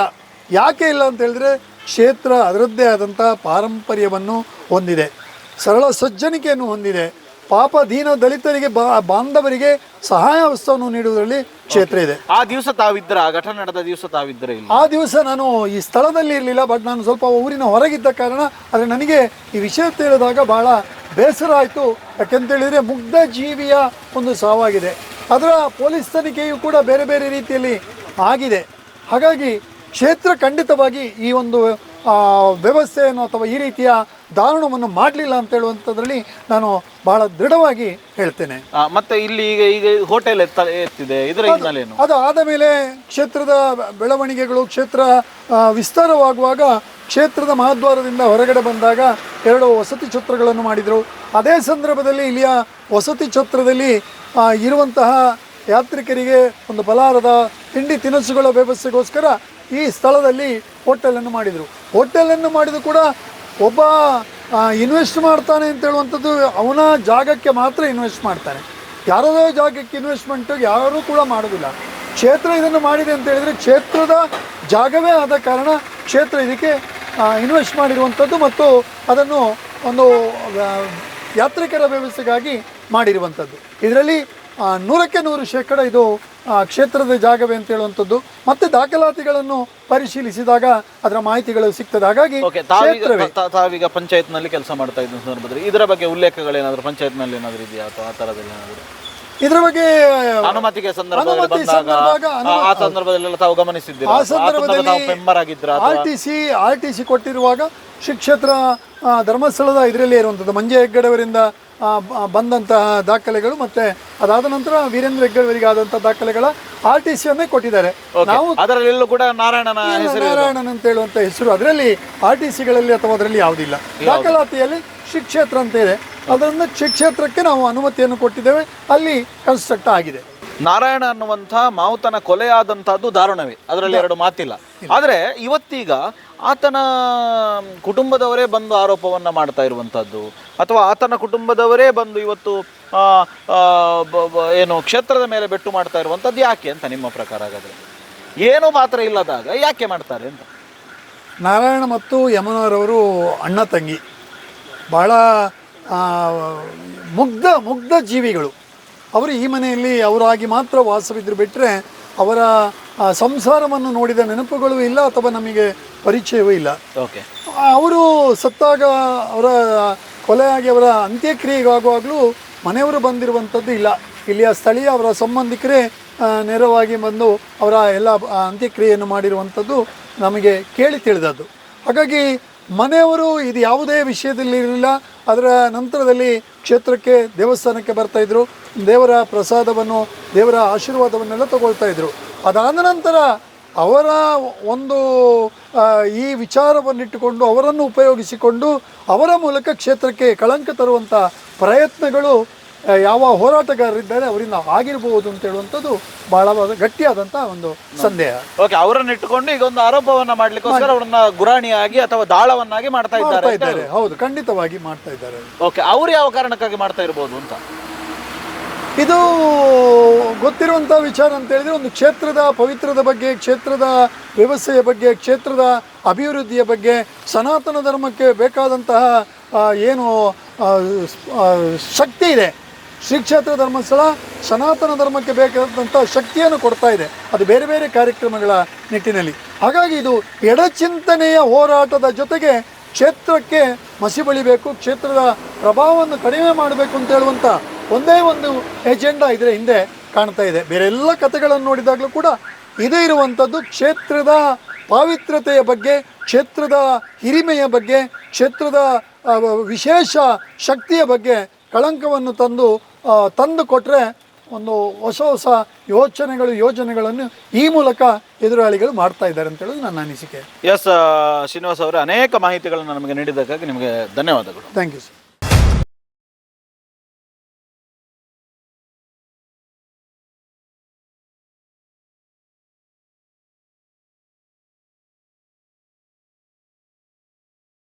ಧರ್ಮಸ್ಥಳ ಗ್ರಾಮದಲ್ಲಿ ನಡೆದಿದೆ ಅನ್ನುವಂಥ ಅಸಹಜ ಸಾವುಗಳು, ಅನೇಕ ದೌರ್ಜನ್ಯಗಳ ಕುರಿತಂತೆ ನಾವು ಕೆದಕ್ತಾ ಹೋದಾಗ ಪ್ರಮುಖವಾಗಿ ಇಲ್ಲಿ ಎಲ್ಲ ವಿಚಾರಕ್ಕೂ ಇಂಟರ್ಲಿಂಕ್ಡ್ ಆಗಿರುವಂಥದ್ದು ಧರ್ಮಸ್ಥಳದ ಗ್ರಾಮ ಪಂಚಾಯತ್. ಹೇಗೆ ಧರ್ಮಸ್ಥಳದ ಪೊಲೀಸ್ ಠಾಣೆ, ಹೇಗೆ ಧರ್ಮಸ್ಥಳದ ಗ್ರಾಮ ಪಂಚಾಯತ್ ಕೂಡ ಅಷ್ಟೇ ಒಂದು ಪ್ರಮುಖವಾದಂಥ ಪಾತ್ರವನ್ನು ವಹಿಸ್ತದೆ ಅಂತ ಕೇಳಿದರೆ, ಈ ಎಲ್ಲ ಅಸಹಜ ಸಾವುಗಳ ದಾಖಲಾತಿ ಎಲ್ಲಿದೆ ಅಂತ ಕೇಳಿದರೆ ಅದು ಧರ್ಮಸ್ಥಳ ಗ್ರಾಮ ಪಂಚಾಯತ್ನಲ್ಲಿದೆ ಅಂತ ಒಂದು ವರ್ಗ ಹೇಳ್ತಾರೆ. ಇನ್ನೊಂದು ವರ್ಗ ಹೇಳ್ತಾರೆ ಈ ಎಲ್ಲ ಇಲ್ಲಿ ಹೂತಿಟ್ಟಂಥ ಹೆಣಗಳಿಗೆ ದಾಖಲಾತಿಯೇ ಇಲ್ಲದೇ ಇರುವಂಥ ಶವಗಳಿದೆ ಅಂತ. ಆದರೆ ಇನ್ನೊಂದಷ್ಟು ಮಂದಿ ಹೇಳ್ತಾರೆ ಇಲ್ಲ, ಎಲ್ಲದಕ್ಕೂ ದಾಖಲಾತಿ ಇದೆ, ಅದು ಎಲ್ಲವೂ ಕೂಡ ಧರ್ಮಸ್ಥಳ ಗ್ರಾಮ ಪಂಚಾಯತ್ನಲ್ಲಿದೆ ಅಂತ. ಎಸ್, ಹಾಗಾದರೆ ನಾವು ಈ ಕುರಿತಂತೆ ತಿಳ್ಕೊಳ್ಳಿಕ್ಕೆ ಇವತ್ತು ಧರ್ಮಸ್ಥಳದ ಗ್ರಾಮ ಪಂಚಾಯತಿಗೆ ಬಂದಿದ್ದೇವೆ. ಧರ್ಮಸ್ಥಳದ ಗ್ರಾಮ ಪಂಚಾಯತ್ನಲ್ಲಿ ಏನೇನು ದಾಖಲಾತಿಗಳಿದೆ, ಯಾವುದೆಲ್ಲ ಕೊಡಲಿಕ್ಕೆ ಸಾಧ್ಯ, ಖಂಡಿತ ಮಾಹಿತಿ ಹಕ್ಕಿನಲ್ಲಿ ಕೇಳುವಂಥ ಪ್ರಯತ್ನವನ್ನು ಕೂಡ ಮಾಡಿದ್ದೇವೆ. ಮಾತ್ರ ಅಲ್ಲ, ಗ್ರಾಮ ಪಂಚಾಯತಿನ ಪ್ರಮುಖರನ್ನು ಮಾತನಾಡಿಸುವಂಥ ಕೆಲಸವನ್ನು ಕೂಡ ಮಾಡ್ತೇವೆ. ಬನ್ನಿ ಗ್ರಾಮ ಪಂಚಾಯತಿಗೆ ಭೇಟಿಯನ್ನು ಕೊಡೋಣ. ಎಸ್ ವೀಕ್ಷಕರೇ, ನಾನು ಈಗಾಗಲೇ ಹೇಳಿದಾಗೆ ಗ್ರಾಮ ಪಂಚಾಯತ್ನ ಒಳಗೆ ನಾವು ಭೇಟಿಯನ್ನು ಕೊಡುವಂಥ ಕೆಲಸವನ್ನು ಮಾಡಿದೆವು. ಮಾತ್ರ ಅಲ್ಲ, ಏನು ನಾನು ಈಗಾಗಲೇ ಹೇಳಿದಾಗೆ ಮಾಹಿತಿ ಹಕ್ಕಿನಲ್ಲಿ ಅರ್ಜಿಯನ್ನು ಕೂಡ ಹಾಕುವಂಥ ಕೆಲಸವನ್ನು ಮಾಡಿದ್ದೇವೆ. ಮಾತ್ರ ಅಲ್ಲ, ಇದೀಗ ಸ್ವತಃ ಗ್ರಾಮ ಪಂಚಾಯತ್ನ ಉಪಾಧ್ಯಕ್ಷರನ್ನು ನಾವಿಲ್ಲಿ ಸಂಪರ್ಕ ಮಾಡುವಂಥ ಕೆಲಸವನ್ನು ಮಾಡಿದೆವು. ಈಗ ನಮ್ಮ ಜೊತೆಗೆ ಅವರು ಜಾಯ್ನ್ ಆಗಿದ್ದಾರೆ. ಶ್ರೀನಿವಾಸರಾವ್ ಅವರು ನಮ್ಮ ಜೊತೆಗಿದ್ದಾರೆ. ಎಸ್ ಶ್ರೀನಿವಾಸರಾವ್ ಅವರೇ, ನಮಸ್ಕಾರ. ಸರ್ ನಮಸ್ತೆ ಸರ್. ಈಗ ಧರ್ಮಸ್ಥಳ ಗ್ರಾಮದಲ್ಲಿ ನಡೆದಿದೆ ಅನ್ನುವಂಥ ಅಸಹಜ ಸಾವುಗಳ ಬಗ್ಗೆ ಈಗಾಗಲೇ ನಾವು ಇಲ್ಲಿ ಇರುವಂಥ ದಾಖಲಾತಿಗಳನ್ನು ಕೋರಿ RTIಯಲ್ಲಿ ಒಂದು ಅರ್ಜಿಯನ್ನು ಕೂಡ ಸಲ್ಲಿಕೆಯನ್ನು ಇವತ್ತು ಮಾಡಿದವರಿದ್ದೇವೆ. ಸೊ ಇಲ್ಲಿ ಎಷ್ಟು ದಾಖಲಾತಿಗಳಿದೆ, ಯಾವ್ಯಾವ ಇದು ಇಲ್ಲಿ ಆದಂಥ ಅಸಹಜ ಸಾವುಗಳನ್ನು ಏನು ಹೆಣಗಳಿದೆ ಅದನ್ನು ಹೂತಿರುವುದಕ್ಕೆ ಯಾವ ದಾಖಲಾತಿಗಳಿದ್ದಾವೆ, ಏನಿದ್ದಾವೆ? 1989ರಿಂದ ಪ್ರಾರಂಭವಾಗಿ ಅಲ್ಲಿಂದ ಆದಂತಹ ವಾರ್ಷಿಕ ಆಡಿಟ್ ರಿಪೋರ್ಟ್ನಲ್ಲಿ ಪ್ರತಿ ವರ್ಷ ಅನಾಥ ಶವ ದಫನಕ್ಕಾಗಿ ಇರುವಂಥ ಏನು ನಾವು ಗ್ರಾಮ ಪಂಚಾಯತ್ ಖರ್ಚು ಮಾಡಿರ್ತೇವೆ ಅದರ ಎಲ್ಲ ದಾಖಲಾತಿಗಳು ಕೂಡ ನಮ್ಮಲ್ಲಿದೆ, ಆಡಿಟ್ ರಿಪೋರ್ಟ್ನಲ್ಲಿದೆ. ಆಡಿಟ್ ರಿಪೋರ್ಟ್ ಆಗುವಾಗ ಅದರ ಮೂಲ ದಾಖಲಾತಿಗಳನ್ನು ನೋಡದೆ ಆಡಿಟ್ ಮಾಡುವವರು ಅದಕ್ಕೆ ಒಪ್ಪಿಗೆ ಕೊಡೋದಿಲ್ಲ. ಹಾಗಾಗಿ ಅದೆಲ್ಲವನ್ನು ಒಂದಷ್ಟು ಕೆದಕುವಾಗ ಅದರಲ್ಲಿ ಪರ್ಟಿಕ್ಯುಲರ್ ಆಗಿ ಒಂದು ಅನಾಥ ಶವ ಅಂತ ಹೇಳುವಂಥ ದಫನದ ವಿಚಾರವಾಗಿ ಪ್ರಾರಂಭದಲ್ಲಿ ಒಬ್ಬ ಫಿರ್ಯಾದುದಾರ ದೂರನ್ನು ಕೊಟ್ಟಾಗ, ಒಂದು ಕಡೆ ಅನಾಥ ಶವ ಇದೆ ಅಂತ ಹೇಳುವಂಥದ್ದು ದೂರನ್ನು ಕೊಟ್ಟಾಗ ಆ ಪೊಲೀಸ್ನವರು ತಕ್ಷಣ ಅದನ್ನು ಅವರ ಸುಪರ್ದಿಗೆ ತಗೊಳ್ತಾರೆ. ಸುಪರ್ದಿಗೆ ತಗೊಂಡು ಅದನ್ನು ಸಂಬಂಧಪಟ್ಟಂಥ ಆರೋಗ್ಯ ಕೇಂದ್ರ, ಸರ್ಕಾರಿ ಆರೋಗ್ಯ ಕೇಂದ್ರಕ್ಕೆ ತಗೊಂಡು ಹೋಗ್ತಾರೆ. ಅಲ್ಲಿ ಇರುವಂಥ ದಾಖಲಾತಿಗಳು ಏನಾದರೂ ಇದೆಯಾ ಅಂತ ಹೇಳುವಂಥದ್ದನ್ನು ಪರಿಶೀಲನೆ ಮಾಡ್ತಾರೆ. ಅದರ ಜೊತೆಗೆ ಅದರ ಫಿಸಿಕಲ್ ಸ್ಟ್ಯಾಂಡರ್ಡನ್ನು ಮೆಷರ್ ಮಾಡ್ತಾರೆ. ಆಮೇಲೆ ಬೇರೆ ಬೇರೆ ಸ್ಪಾಟ್ಗಳು ಅಥವಾ ಏನು ಬಣ್ಣ ಎಲ್ಲವನ್ನು ದಾಖಲೀಕರಣ ಮಾಡಿಕೊಂಡು ತಂಬ್ ಇಂಪ್ರೆಷನ್ನನ್ನು ಕೂಡ ಇಟ್ಕೊಳ್ತಾರೆ ಅವರು. ತಂಬ್ ಇಂಪ್ರೆಷನ್, ಆ ತಂಬ್ ಇಂಪ್ರೆಷನ್ ಇಟ್ಕೊಳ್ತಾರೆ. ಆಮೇಲೆ ಪೋಸ್ಟ್ಮಾರ್ಟಮ್ ಆಗ್ತದೆ, DNA, ಇದೆಲ್ಲ ದಾಖಲಾತಿಗಳನ್ನು ಅವರು ಸಂಗ್ರಹಿಸಿಕೊಂಡು ಪತ್ರಿಕಾ ಪ್ರಕಟಣೆಯನ್ನು 7 ದಿವಸಗಳ ಒಳಗಡೆ ಪತ್ರಿಕಾ ಪ್ರಕಟಣೆಯನ್ನು ಕೊಡ್ತಾರೆ. ಈ ಶವಕ್ಕೆ ಯಾರು ವಾರಿಸುದಾರಿದ್ರೆ ತಕ್ಷಣ ಅದರ ಪರಿಚಯವನ್ನು ಹೇಳಿ ಬರಬೇಕು, ತಗೊಳ್ಬೇಕು ಅಂತ ಹೇಳಿ. ಇದು ಅದರ ರೆಗ್ಯುಲರ್ ಪ್ರೊಸೀಜರ್. ಇದು ಆಗ್ತದೆ. ಆಗ ಯಾರು ಇಲ್ಲ ಅಂತ ಹೇಳುವಾಗ ಪೊಲೀಸ್ ಕಚೇರಿಯಿಂದ, ಸ್ಟೇಷನ್ನಿಂದ ಒಂದು ಲೆಟರ್ ಮಾಡ್ತಾರೆ ಪಂಚಾಯತಿಗೆ. ಈ ರೀತಿಯ ಅಲ್ಲಿ UDR ಸಂಖ್ಯೆಯನ್ನು ಆ ಶವಕ್ಕೆ ಕೊಡ್ತಾರೆ. ಅಲ್ಲಿ ಶವದ ಹೆಸರು ಗೊತ್ತಿಲ್ಲ, ಅದು ಎಲ್ಲಿದ್ದು ಗೊತ್ತಿಲ್ಲ, ಏನು ಗೊತ್ತಿಲ್ಲ, ಒಂದು ಅನಾಥ ಶವ. UDR ಸಂಖ್ಯೆಯನ್ನು ಕೊಡ್ತಾರೆ. UDR ಸಂಖ್ಯೆ ಕೊಟ್ಟು ಪಂಚಾಯತಿಗೆ ಲೆಟರ್ ಮಾಡ್ತಾರೆ, ಕೋರಿಕೊಳ್ತಾರೆ. ಈ ಒಂದು ಅನಾಥ ಶವವನ್ನು ಹೀಗಿಗಿಂತ ದೂರುದಾರರು ಕೊಟ್ಟ ಕಾರಣ ಹೀಗಾಗಿದೆ, ಇದನ್ನು ಶವ ದಫನ ಮಾಡಬೇಕು ಅಂತ ಹೇಳುವಂಥ ಕೋರಿಕೆಯನ್ನು ಗ್ರಾಮ ಪಂಚಾಯತಿಗೆ ಕೊಡ್ತಾರೆ. ತಕ್ಷಣ ನಾವು ಗ್ರಾಮ ಪಂಚಾಯತಿಯಿಂದ ಆ ಪೊಲೀಸಿನವರ ದಾಖಲೆಯನ್ನು ಇಟ್ಟುಕೊಂಡು ಅದಕ್ಕೆ ಸಂಬಂಧಪಟ್ಟಂಥ ಕೈಯಾಳುಗಳನ್ನು, ಸ್ಥಳೀಯ ಕೈಯಾಳುಗಳನ್ನು ಉಪಯೋಗಿಸಿಕೊಂಡು ಅದನ್ನು ದಫನ ಮಾಡುವಂತಹ ಕಾರ್ಯವನ್ನು ಮಾಡ್ತೇವೆ. ಅದಾದ ಮೇಲೆ ಯಾರು ದಫನ ಮಾಡಿರ್ತಾರೋ ಅವರಿಗೆ ಕೂಲಿಯಾಳಿನ ರಶೀದಿಯ ಮೂಲಕ, ಮಜೂರಿಯನ್ನು ರಶೀದಿಯ ಮೂಲಕ, ಇದು 89ರಿಂದಲೂ ನೋಡಿದರೂ ಕೂಡ ಆ ದಿನದಲ್ಲಿಯೂ ರಶೀದಿ ಇದೆ, ಇವತ್ತಿಗೂ ರಶೀದಿ ಇದೆ. ಇದರಲ್ಲಿ ಯಾವುದೇ ವ್ಯತ್ಯಾಸ ಇಲ್ಲ. ಅಂತ ಹೇಳಿದರೆ ದಾಖಲೀಕರಣದಲ್ಲಿ ಅಕೌಂಟೇಬಿಲಿಟಿ 100% ಇದೆ. ಯಾವ ಅನಾಥ ಶವ ಎಲ್ಲ ನಮಗೆ ಪೊಲೀಸ್ ಸ್ಟೇಷನಿಂದ ಬಂದಿದೆ. ನಾವೀಗ ಮಾಹಿತಿ ಹಕ್ಕಲ್ಲಿ ಅದನ್ನ ಕೋರಿದ್ದೇವೆ, ನಮಗೂ ಆ ದಾಖಲಾತಿಗಳು ಸಿಗಬಹುದು. ಖಂಡಿತ ಅದು ನಮ್ಮ ಕರ್ತವ್ಯ, ಅದು ಕೊಡ್ತೇವೆ ನಾವು. ಓಕೆ, ಅದರ ಜೊತೆಗೆ ಈಗ ಫಾರ್ ಎಕ್ಸಾಂಪಲ್, ಈಗ ಒಬ್ಬ ಅನಾಮಧೇಯ ವ್ಯಕ್ತಿ ಬಂದು ಈಗ ಇಲ್ಲಿ ನಾವು ಅನಾಥ ಶವಗಳನ್ನು ನಾನು ಹೂತಿದ್ದೇನೆ, ಅಥವಾ ಇಲ್ಲಿ ಅನಾಥ ಶವ ಅಂತ ಆತ ಉಲ್ಲೇಖ ಮಾಡುವುದಿಲ್ಲ. ಆತ ಏನು ಹೇಳ್ತಾ ಇದ್ದಾನೆ ಅಂತ ಹೇಳಿದರೆ, ಇಲ್ಲಿ ಒಂದಷ್ಟು ವ್ಯಕ್ತಿಗಳು ನನ್ನಿಂದ ಹೂಳಿಸಲ್ಪಟ್ಟಿದ್ದಾರೆ, ಅಂಥ ಶವಗಳನ್ನು ನಾನು ಹೂತಿದ್ದೇನೆ, ಆ ಶವಗಳನ್ನು ನಾನು ಈಗ ಅನುಮತಿ ಕೊಟ್ಟರೆ ನನಗೆ ಈಗ ಪಶ್ಚಾತ್ತಾಪ ಆಗ್ತಾ ಇದೆ ಅನ್ನುವ ರೀತಿಯಲ್ಲಿ ಆತ ಬಂದು ಸರೆಂಡರ್ ಆಗ್ತಾನೆ. ಸರೆಂಡರ್ ಆದ ನಂತರ ಒಂದಷ್ಟು ಹೇಳಿಕೆಗಳು ಬರ್ತದೆ. ಅನನ್ಯ ಭಟ್ ಅವರಿಂದ ತೊಡಗಿ ಅವರ ಮಿಸ್ಸಿಂಗ್ ಕೇಸ್ ಅಂತೆ, ಇನ್ನೊಂದಷ್ಟು ಯಾರ್ದೋ ಇನ್ನೊಂದು 4-5 ಪ್ರಕರಣಗಳು, ಈ ಥರದಲ್ಲಿ ಒಂದೊಂದೇ ಮೇಲೆ ಮೇಲೆ ಬರ್ತಾ ಇದೆ. ಸೊ ಅಂದರೆ ಧರ್ಮಸ್ಥಳ ಗ್ರಾಮದಲ್ಲಿ ನಡೆದಿದೆ ಅನ್ನಲಾಗುತ್ತಿರುವಂಥ ಈ ಥರದ ಕೃತ್ಯಗಳ ಹಿಂದೆ ಏನು ಅಂತ ನಾನು ಭಾಳ ಸ್ಪಷ್ಟವಾಗಿ ಹೇಳ್ತಾ ಇದ್ದೇನೆ. ಭಾಳ ಸಂತೋಷ ಅಂತ ಹೇಳಿದರೆ SIT ತನಿಖೆಗೆ ಇದನ್ನು ಒಪ್ಪಿಸಿದ ಕಾರಣ ನಮಗೆಲ್ಲರಿಗೂ ಗ್ರಾಮ ಪಂಚಾಯತ್ ಕೂಡ ಏನೊಂದು ನೀವು ಹೇಳಿದಂಥ ಆಪಾದನೆಗೆ ಒಳಪಡ್ತದೆಯೋ ಅದರಿಂದ ಸ್ವಚ್ಛವಾಗಿ ನಾವು ಹೊರಗೆ ಬರುವಂಥ ದಿನಗಳನ್ನು ಕಾಯ್ತಾ ಇದ್ದೇವೆ. ಶ್ರೀ ಕ್ಷೇತ್ರಕ್ಕೂ ಅಂಟಿರುವಂತಹ ಆ ಒಂದು ಅಪರಾಧ ಅಥವಾ ಅಪವಾದಗಳನ್ನು ಮೀರಿ ಹೊರಗೆ ನಿಲ್ಲಲಿಕ್ಕೆ ಸರ್ಕಾರವೇ ಅದನ್ನು ಕ್ಲೀನ್ ಚೀಟ್ ಕೊಡ್ತದೆ. ಹಾಗಾಗಿ ಪೊಲೀಸ್ ತನಿಖೆಯಲ್ಲಿರುವ ಕಾರಣ ನಾನು ನನ್ನ ವ್ಯಾಪ್ತಿಯಲ್ಲಿರುವಂತಹ ವಿಷಯಗಳನ್ನು ಮಾತ್ರ ನಿಮ್ಮ ಹತ್ರ ಹಂಚಿಕೊಳ್ತೇನೆ. ಹಾಗಾಗಿ ಆ ವ್ಯಕ್ತಿ ಹೇಳಿರುವಂಥ ಏನು ವ್ಯಕ್ತಿ ಅಥವಾ ಏನು ಅಂದಾಜು ಮಾಡಲ್ಪಟ್ಟಂಥ ವ್ಯಕ್ತಿ ಇದೆಯೋ ಅವರ ಬಗ್ಗೆ ನಮಗೆ ಏನು ಮಾಹಿತಿಯೂ ಇಲ್ಲ. ನಮ್ಮಲ್ಲಿ ಈ ಕಾರ್ಯವನ್ನು ಮಾಡಿರುವಂಥದ್ದು ಪಂಚಾಯಿತಿಯ ಕೂಲಿ ಆಳುಗಳು ಅಂತೇಳಿದರೆ ಸಣ್ಣ ಆ ಸಾಂದರ್ಭಿಕ ಕೂಲಿ ಆಳುಗಳು ಮಾಡಿರುವುದಕ್ಕೆ ಎಲ್ಲ ದಾಖಲೆಗಳಿದೆ. ಈ ಹೇಳಿರುವ ಚಾರೆ ಇರುವಂಥ ವ್ಯಕ್ತಿಗಳು ಮಾಡಿರುವುದಕ್ಕೆ ಯಾವುದೇ ದಾಖಲೆಗಳು ಇಲ್ಲ. ಓಕೆ, ಇದರ ಜೊತೆಗೆ ನನಗೆ ಇನ್ನೊಂದು ತುಂಬ ಅದರಲ್ಲೇ ಇನ್ ಡೀಪ್ ಹೋದಾಗ ನನಗೆ ಅನಿಸೋದು, ಈಗ ಅವರು ಹೇಳ್ತಾ ಇರುವಂಥ ಶವಗಳು ಮತ್ತು ನೀವು ಇಲ್ಲಿ ಹೇಳಿದಂಥ ಅನ್ಐಡೆಂಟಿಫೈಡ್ ಬಾಡಿಗಳು, ಇದು ಎರಡು ಒಂದೇ ಬೇರೆಯಾ? ಇಲ್ಲಿ ಒಂದು ನನಗೆ ಕಾಣ್ತಾ ಇರುವಂಥದ್ದು ಈ ವ್ಯತ್ಯಾಸ ಅಲ್ಲಿ ಇದಾಗ್ತಾ ಇದೆ. ಅವರು ಹೇಳುವಂಥದ್ದು ಅಸಹಜ ಸಾವು, ಕರೆಕ್ಟ್. ನಾವು ಹೇಳ್ತಾ ಇರುವಂಥದ್ದು ಅನಾಥ ಶವ. Okay okay.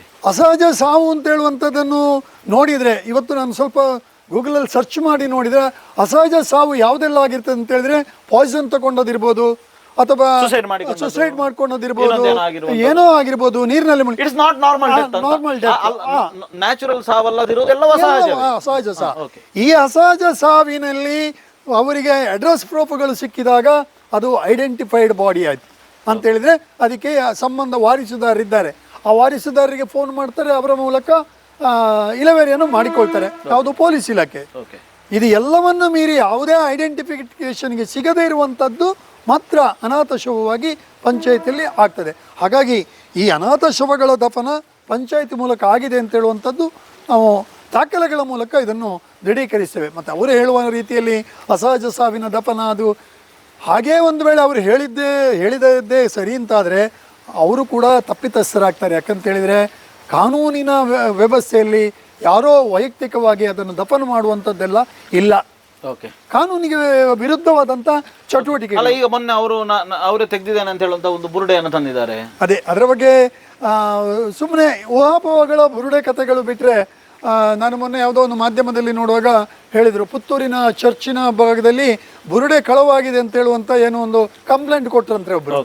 ಹಾಗಾದ್ರೆ ಇದೆಲ್ಲ ಒಂದು ಕಾಕತಾಳೀಯ. ಅದು ಬಿಟ್ಟರೆ ಮುಖ್ಯವಾಗಿ ನನಗಿಂತಲೂ ನಿಮಗೆ ಜಾಸ್ತಿ ನಾಲೆಜ್ ಇದೆ. ಒಂದು ಬುರುಡೆಯನ್ನು ಕೈಯಲ್ಲಿ ತಗೊಂಡು ಬರ್ತಾನೆ ಅಂತ ಹೇಳಿದ್ರೆ ಶುರುವಿಗೆ ಅವನನ್ನೇ ಒಳಗೆ ಹಾಕಬೇಕು. ಯಾಕೆಂತ ಹೇಳಿದ್ರೆ ಅವನು ಅಪರಾಧಿಯ ಮುಖ್ಯವಾದ ಸರೆಂಡರ್ ಆಗಿರುವಂತದ್ದು ಒಂದು ರೀತಿಯಲ್ಲಿ. ಈಗ 164 ಮಾಡಿರ್ಬೋದು ಅಥವಾ ಇನ್ನೊಂದೇನು ಒಂದು ರೀತಿಯಲ್ಲಿ ಸರೆಂಡರ್ ಆಗಿರುವಂತದ್ದು. ಯಾಕಂದ್ರೆ ನಾನೇ ಮಾಡಿದ್ದೇನೆ, ನಾನೇ ಊತಿದ್ದೇನೆ. ಅದು ಪ್ರೈಮ್ ಆಫ್ ಎವಿಡೆನ್ಸ್ ನೋಡಿದ್ರೆ ಆತನೇ ಒನ್ ಆಫ್ ದ ಇದು ಏನು ಅಕ್ಯೂಸ್ಡ್ ಅಲ್ಲಿ. ಈಗ ಸರ್, ನಮ್ಮ ದಾಖಲೆಗಳ ವಿರುದ್ಧವಾಗಿ ಅಥವಾ ದಾಖಲೆಗಳಿಗೆ ಸಂಬಂಧಪಟ್ಟದೆ ಅವನು ಹೂತದ್ದು ಆದ್ರೆ ನಂಬರ್ 1 ವಿಕ್ಟಿಮ್ ಅವನೇ. ಈಗ ನಾನು ಇನ್ನೊಂದು ಕೇಳುದು ನಿಮ್ಮ ಹತ್ರ, ಈಗ ನೀವು ಹೇಳ್ತೀರಲ್ಲ, ನೀವೀಗ ಎಲ್ಲಿ ಹೂತದ್ದು ಅಂತ ಐಡೆಂಟಿಫೈ ಮಾಡ್ಲಬರ್ಲಿರಾ ಪಂಚಾಯತ್ ಅಂತ? ಇದು ಇದೀಗ ಪ್ರಮುಖವಾಗಿರುವಂಥದ್ದು. ನಮಗೆ 2005 ನಂತರ ಇಲ್ಲಿ ಒಂದು ಹಿಂದೂ ರುದ್ರಭೂಮಿ ಅಂತ ಹೇಳುವಂತಹ ವ್ಯವಸ್ಥೆ ಆಗಿದೆ. ಅದಾದ ಮೇಲೆ ಅದರ ಎಲ್ಲ ವ್ಯವಸ್ಥೆಗಳಾದ ಮೇಲೆ ನಾವು ಈಗ ಅದಕ್ಕೆ ಅಂತಲೇ ಬರಿ ಯಾರ್ಡ್ ಮಾಡಿದ್ದೇವೆ. ಅಲ್ಲಿ ಬರಿ ಯಾರ್ಡಲ್ಲಿ ಹೂತ್ಕೊಳ್ಳೋ ಇದು ಹೂತಾಕುವಂತ ವ್ಯವಸ್ಥೆ ಅಂತ ಆಗ್ತದೆ. ಯಾವುದೇ ಕಾರಣಕ್ಕೂ ದಹನ ಮಾಡೋದಿಲ್ಲ, ಇದು ದಫನವನ್ನೇ ಮಾಡುವಂತ. ಅನ್ಐಡೆಂಟಿಫೈಡ್ ಬಾಡಿಯನ್ನ ದಹನ ಮಾಡಬಾರದು ಅಂತೇಳಿ ದಫನವೇ ದಫನ ಮಾಡುವಂಥದ್ದನ್ನು ನಾವು ಪಂಚಾಯತಿನ ಕೂಲಿ ಆಳುಗಳ ಮೂಲಕ ಮಾಡಿಸಿರುವ 2005 ನಂತರದ್ದಿದೆ, ಅದಕ್ಕಿಂತ ಮೊದಲಿದಿಲ್ಲ. ಅದಕ್ಕಿಂತ ಮೊದಲಿದ್ದು ನನಗೆ ಗೊತ್ತಿಲ್ಲ, ನಾನಾಗ ಪಂಚಾಯತ್ ಮೆಂಬರ್ ಅಲ್ಲ ಏನಲ್ಲ. ಆದರೆ ಆ ದಿನಗಳಲ್ಲಿ ಏನು ಅಂತ ಹೇಳಿದ್ರೆ ಸರ್ಕಾರದ ವ್ಯವಸ್ಥೆಯಿಂದ ಯಾವುದೇ ಪಂಚಾಯತಿಗಳಿಗೆ ರುದ್ರಭೂಮಿಗಳು ಆಗಿರುವಂತ ದಾಖಲೆಗಳಿಲ್ಲ. ಅಲ್ಲ, ಅದು ಓಕೆ, ದಾಖಲಾತಿ ಇಲ್ಲ, ಸರಿ. ನಾನೀಗ ಕೇಳ್ತಾ ಇರೋದು ಏನಂದ್ರೆ ಪ್ರಮುಖವಾದ ಪ್ರಶ್ನೆ ಇದು. ಯಾಕಂದ್ರೆ ಇಡೀ ಪ್ರಕರಣ ನಿಂತಿರುವುದೇ ಈ ಪ್ರಶ್ನೆಯಲ್ಲಿ.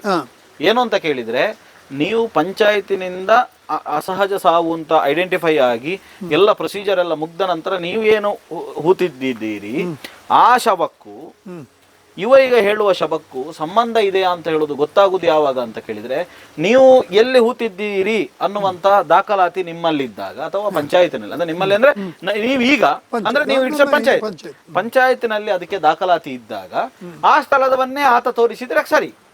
ಈಗ ಆ ಸ್ಥಳ ಅಲ್ಲದೆ ಆತ ತೋರಿಸಿದ್ರೆ ಕರೆಕ್ಟ್, ಓಕೆ, ಅದನ್ನು ಒಪ್ಪಿಕೊಳ್ಳುವ.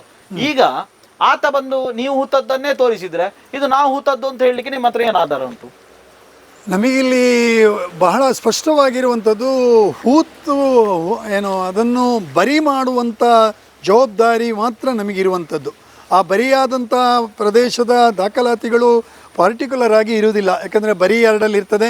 ಇಲ್ಲದಿದ್ದರೆ ಆ ಅನಾಥ ಶವ ಎಲ್ಲಿ ಸಿಕ್ಕಿರ್ತದೋ ಅದರ ಆಸುಪಾಸಿನಲ್ಲಿ ಹಿಂದಿನ ದಿನದಲ್ಲಿ ಆಸುಪಾಸಿನಲ್ಲಿ ಸರ್ಕಾರಿ ಭೂಮಿ ಇದ್ದರೆ ಅಲ್ಲಿ ಬರಿ ಮಾಡಿರುವಂಥದ್ದು ಇರುವಂಥದ್ದು. ಬರಿ ಮಾಡಿದಕ್ಕೆ ಇಂತಲ್ಲಿ ಅಂತ ಹೇಳುವಂಥ ದಾಖಲೆಗಳು ಇರುವುದಿಲ್ಲ. ಈಗ ಆತ ಅಂತಹದ್ದನ್ನೇ ತೋರಿಸಬಹುದಲ್ಲ ಅಂತ. ಅದೇ ಇದು ಮುಂದಿನ ಇದು ಅಂತ ಹೇಳಿದ್ರೆ ಅದನ್ನು ಹೇಗೆ ನೀವು ಐಡೆಂಟಿಫೈ ಮಾಡ್ತೀರಿ? ಇದು ಗಾಳಿ, ಇದು ಸಣ್ಣ ವಿಚಾರ ಅಲ್ಲ.